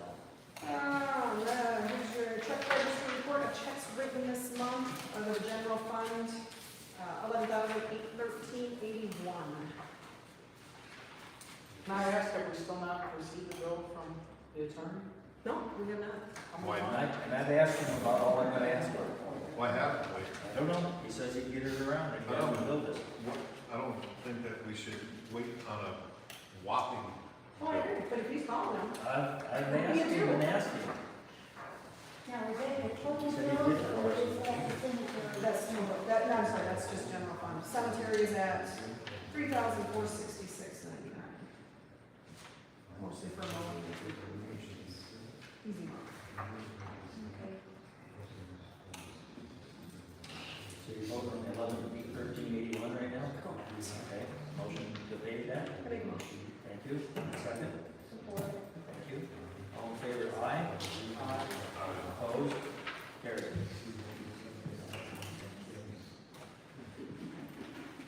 Cemetery submitted at $3,466.99. Motion. Thank you. Second? Second. Thank you. All in favor, aye? Aye. Opposed? No, I'm in favor, I was just late. What's this refund for the lot already purchased? We have a person, Turn their light back no, they actually were able to find their receipt from under Beth Caswell, so in the 80s. Yeah. They had already purchased it. They bought a new one with Michelle, and then they got to thinking they had already purchased it for the mother, for the wife. And they were able to produce the receipts under Beth Caswell, so we refunded that. I talked to Michelle. Michelle should. She didn't find it for some reason, but I don't, but yeah, so that's what that was. Okay, that did pass. We had it there. What there. did that? Huh? Did pass. Paid the Yeah. $3,466.99. All right, on the supervisor's notes and announcements, I'm to the point, and I'll be calling the engineer one more time, but the last correspondence with him was to just issue the permit. I consulted the attorney, we went back and forth with this, I studied the book, it just really doesn't cover what they're asking for, so I'm gonna grant the permit. Meaning you find no reason to say. To not get it. Send notes. Right, yeah, and just as a recap, they built the project to the terms of our solar draft and the zone. Yeah, I see no reason, so we'll be moving ahead on that, I'm quite certain. As mentioned earlier, we had the July board review, not tomorrow, but next Tuesday, July 19th at 1 o'clock at this hall. Jefferson will be joining us. Anything with you, Stephanie? Notes, announcements? Hey, two things, and I probably should have just given this to you. Pat, unlicensed mobile home park, a notice on that, I don't know what you normally do with that. They're supposed to pay you $3 for it. So I don't know. How does that happen? And then, well, Chuck left, but just FYI for the board, he did a checklist for the zoning ZBA chairman for a variance. So he actually took the time to write up some steps, give a sample. I only take contention with one thing in which he says type out a public notice, sample enclosed. You probably don't need legal description, just address, and I would very much be surprised if legal description was not required. So, just FYI, we'll have this in the township or in the clerk's office in case maybe people join and leave a little advice. Good. That's all I got. You? Anything new on the recreation department? No. All right. So yeah, the wax floors, I thought they were wax comments. I like them. I feel they did a good job. Needed one more coat, but they didn't have time. Have them back in there now? Yeah, actually, they'd be happy to come back in. He didn't mention that $500 a little cheap, Yeah, because they did a lot of work. they had everything out of the building, and then they had people stop over and ask what was going on. Pretty wrong, because that table there was out the front door. You know, and all the tables and chairs were out. They did a really good job. They did. If you look at the kitchen, bathrooms, hallway, If we could do it annually. It's gotta be done. I would say every 6 months if you're renting it out, wintertime at least. Yeah. I know it's an expense, but this stuff was ground in so much that you still have the gray spots into it. I noticed this, like. And, this, will the second coat take care of what? Well, there's 2 originally coats saw on us? here. It should be 3 coats on, Okay. and then It looked a little splotchy, and that might have been because of the dirt, but would that third coat help it? it'll pop, it'll make it pop. I mean, it will definitely Yeah. last like. But you get everything out of here and you stand there and look and it just shines.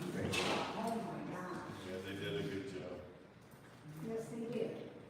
Any further public comment? Y'all want to chip in on the floors? Public comment? I'll ask a question.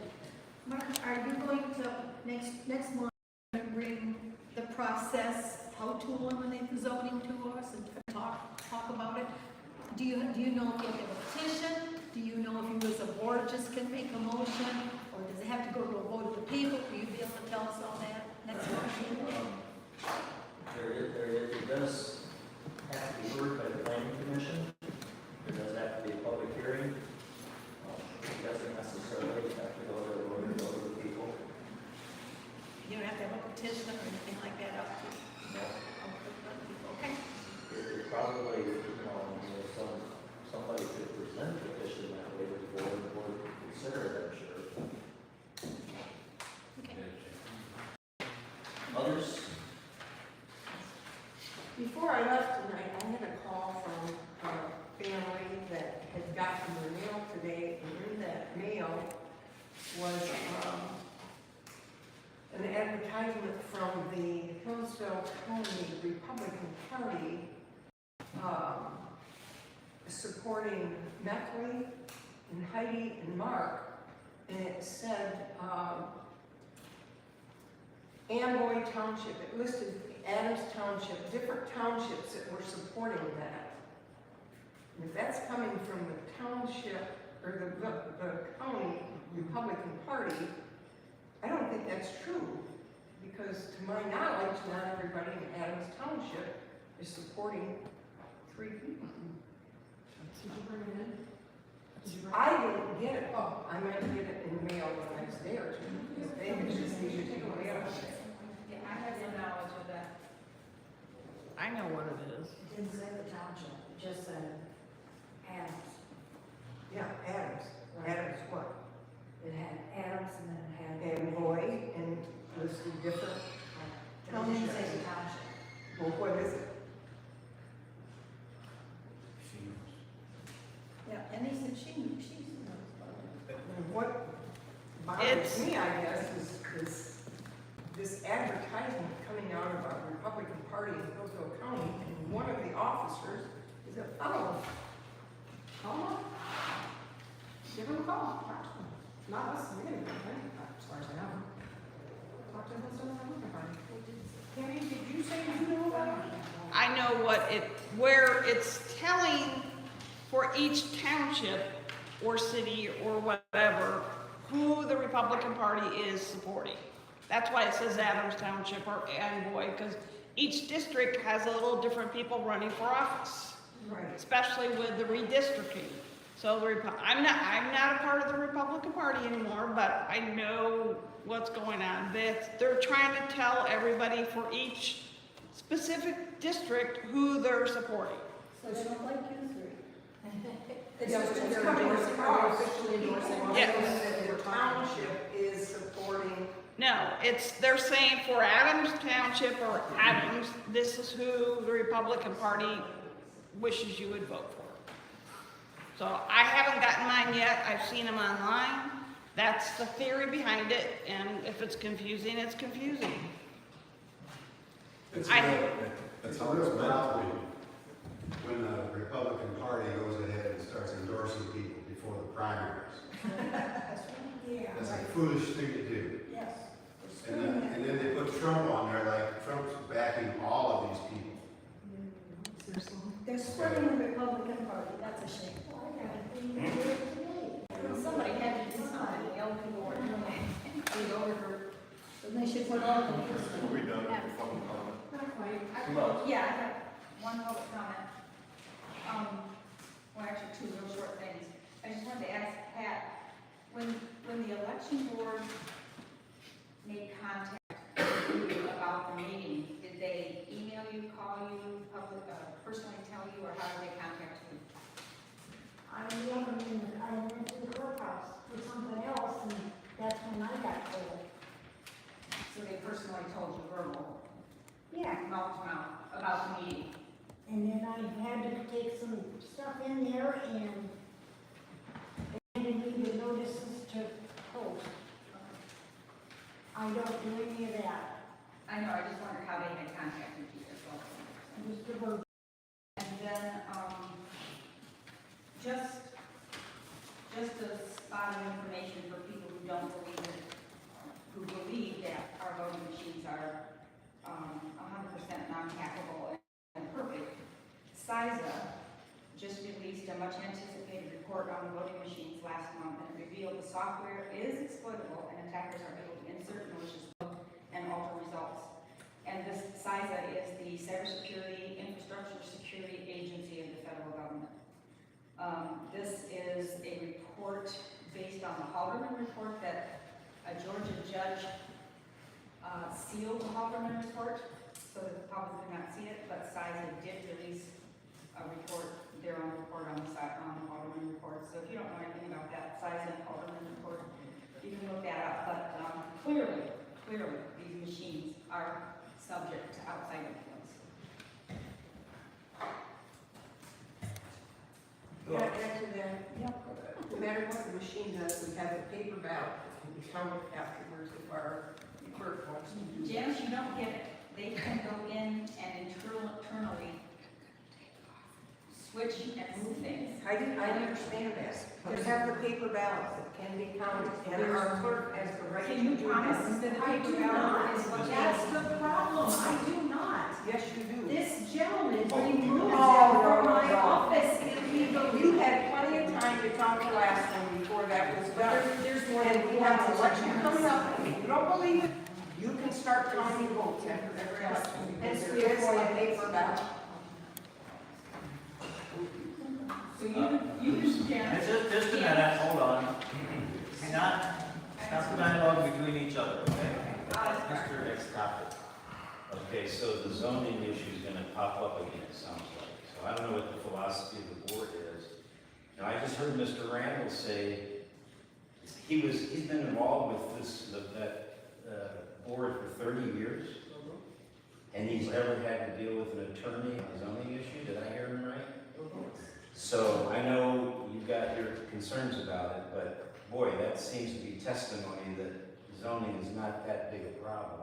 That's right. Second thing, I don't know how many people are here from that state road area, but without zoning, and I heard those residents with concerns about changing that property to industrial, if there was no zoning, and you correct me if I'm wrong, if there was no zoning, they would not have been able to voice their concern about changing or having an industrial facility next door to them. Is that how it would work? They could come to the meeting and have their say.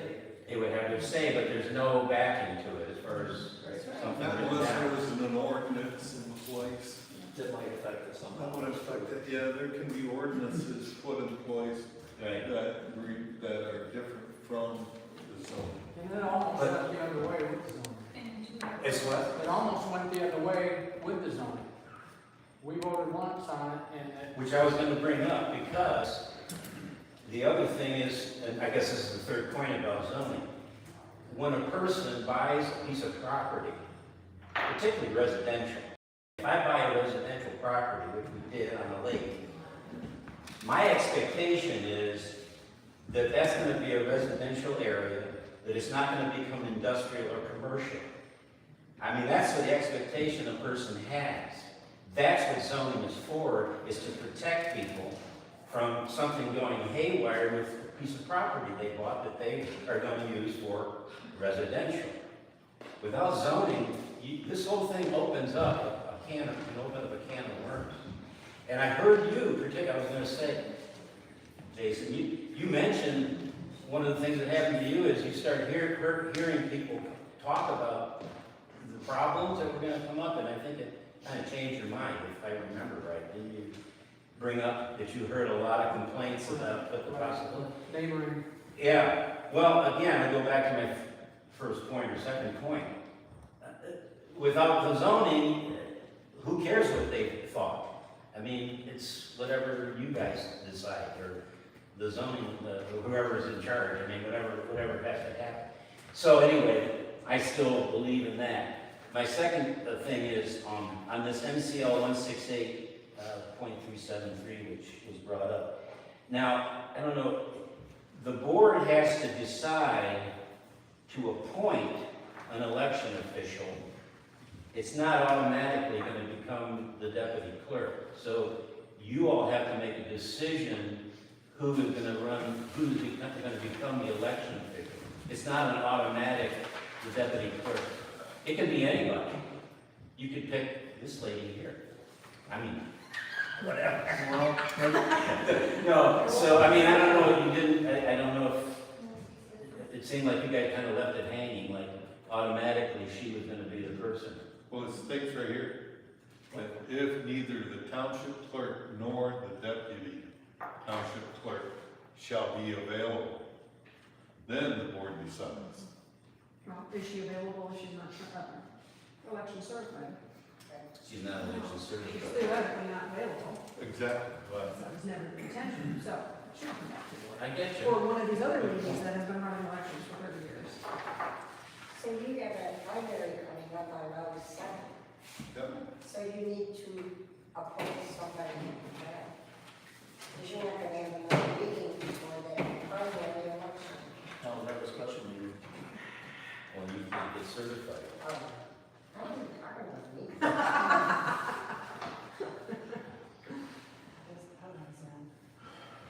Yeah. Question, how long does it take to get certified? So there would just be some things to do. I don't know if they would allow it all to be online. At one point during COVID, it was virtual, but you have to get the training done to get access to the qualified voter file.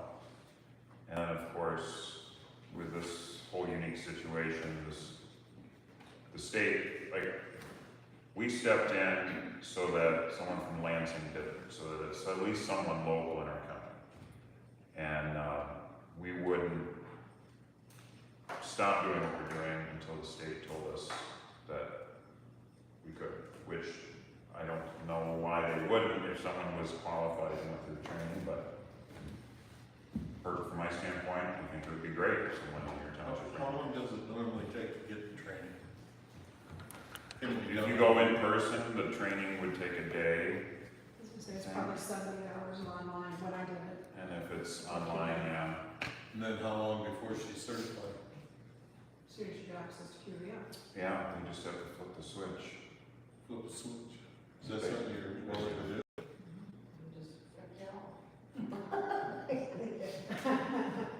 I am, but I don't know if I'm ready right now. There's other things that I would like to learn, you know, first. And I think that is, you have to start at the bottom and work your way up. That's fair. So you want to work elections first? No, that isn't what I said. Oh, yeah, I'm sorry.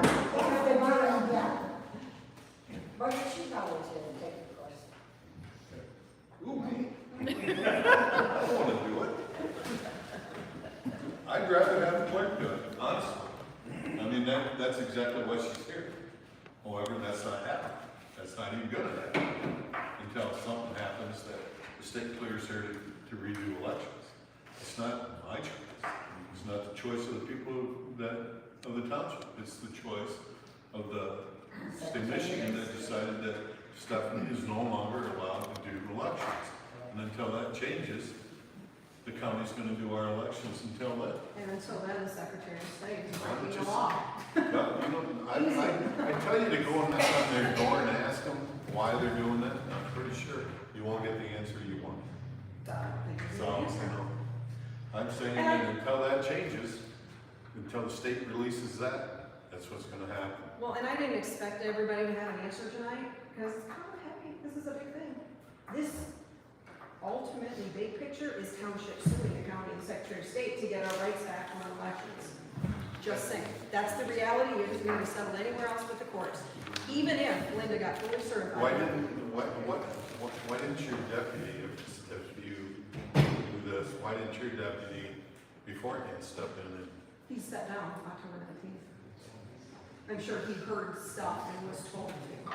Sat down, but that's just my guess. The last I knew, the correspondence between you and the state was they asked you for an acknowledgement that you would use the machines and that you would sign the certificate for the public accuracy test and follow the mandates of the law that they, you know, gave you, the directives that gave you. And I'd be curious to know if you went back and found that email and just replied to them and said, yes, I will, if they would do it all back. They asked me to take an oath that I would use those tabulators for the next 3 years, which is insane. If laws change, why would I take an oath? My oath is to the Constitution and to follow the law, which I would have done. They also asked me to certify a public accuracy test before it was even performed. How does that make any sense? Of course I'm not going to certify a public accuracy test that was not performed in my township. That's insane. So why were they asking those questions? And that's what you guys think, because I'm not, the reason I'm not qualified to run elections. Because for some reason, the Board of Election needed me to take oaths on things that weren't reasonable. My oath is to the Constitution and following the law. I did nothing against that.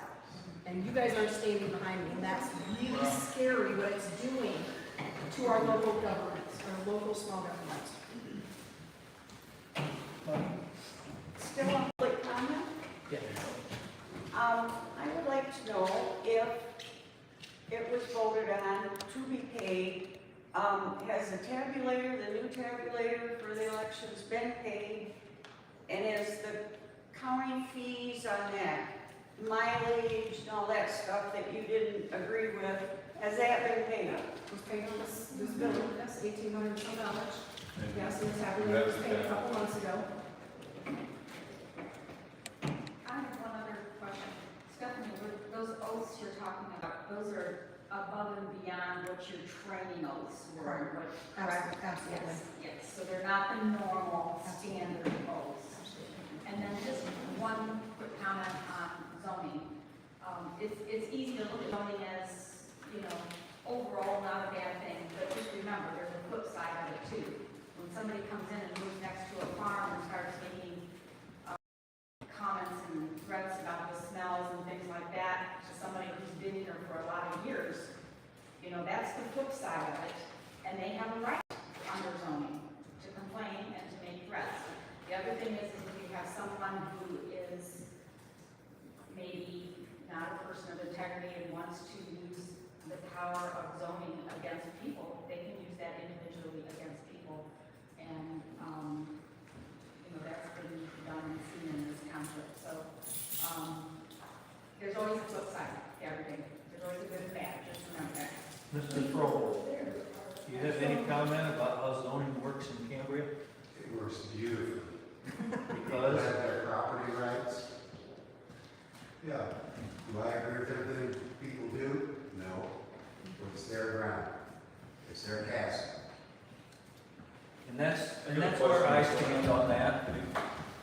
Yeah, you can, as soon as I comment. That's where I stand on that, is this is America. and we're to have rights. And if you study our founding documents, you will find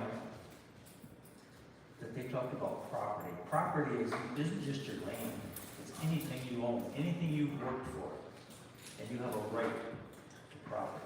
Now, you have a right to forego that, like at the Lake Association, they have an association there. There's some rules. It's probably on the deeds.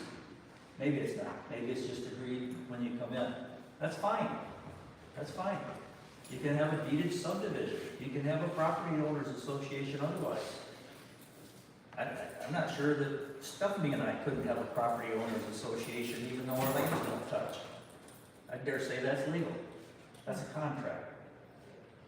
This idea of coming in and taking, it's communistic in nature. And I'm surprised more people don't see it, but no, I'm not, because people never read the zoning. They have a preconceived notion about what it's about. That's why I'm against it. Along with the zoning, people don't know how many rights they've already given up. How big the sign can be on a building is of the first place. It nitpicked to death. And this is a general law township. There's other forms of government. There's city, there's village, there's charter townships. Those might be a different animal, because they're a different legal structure. We're the simplest form of government, the most free form of government out here in the country, but we want to encumber ourselves with this and that, and the other thing. Why? Go ahead, ask your question, if you like. Add to that. Once you get the zoning, all that zoning does is make government bigger. This guy here, this planning guy, he's not elected, he's appointed. The reason that they never had a lawyer or nothing, because this is the big old rubber stamp. Region 2B or Region 3C or whatever you want to call it, they said we should do it with a good idea. And it just makes government bigger. And they don't have to do anything, but sometimes they don't even, region people don't even live in the area. It's a mean old thing. See, people have the idea they have a right to value their property. That's not true. Values fluctuate for various reasons. If you own a piece of property on a major highway, and it's a business and it relies on that property for the subsistence of that business, and the highway reroutes, are you owed money? No. That's just the facts of the matter. That's what happens. That's life. So you don't have a right to property value. You do have a right to property. And we swore to support rights constitutionally. In the U.S. Constitution, in the Michigan Constitution, and just because they make certain laws that violate rights that stand for a long time, we just had a Supreme Court decision at the last of June that overturned 50 years worth of decision. So just because we have certain laws on the books that will let you do something doesn't make it right. What do you got, Randy? I'm good. I'm ready to go. I was gonna ask you. Everybody done? No, I would like to suggest that it be in the minutes that Linda was appointed deputy. It was last night. I didn't see Oh, I thought it. you said it wasn't in the It's minutes. in there. I saw it at the end. I thought it was in there, and I read it. I went through it, right? So what do you want me to put it in this meeting minutes that Linda? Acknowledge. You want a paper trail? It is, it's in the old book in the office. Well, it was talked about. It's in there. Is it in there? Is it in there? Is it? It's on the very last page, second to the last entry. So if there's no further public comment,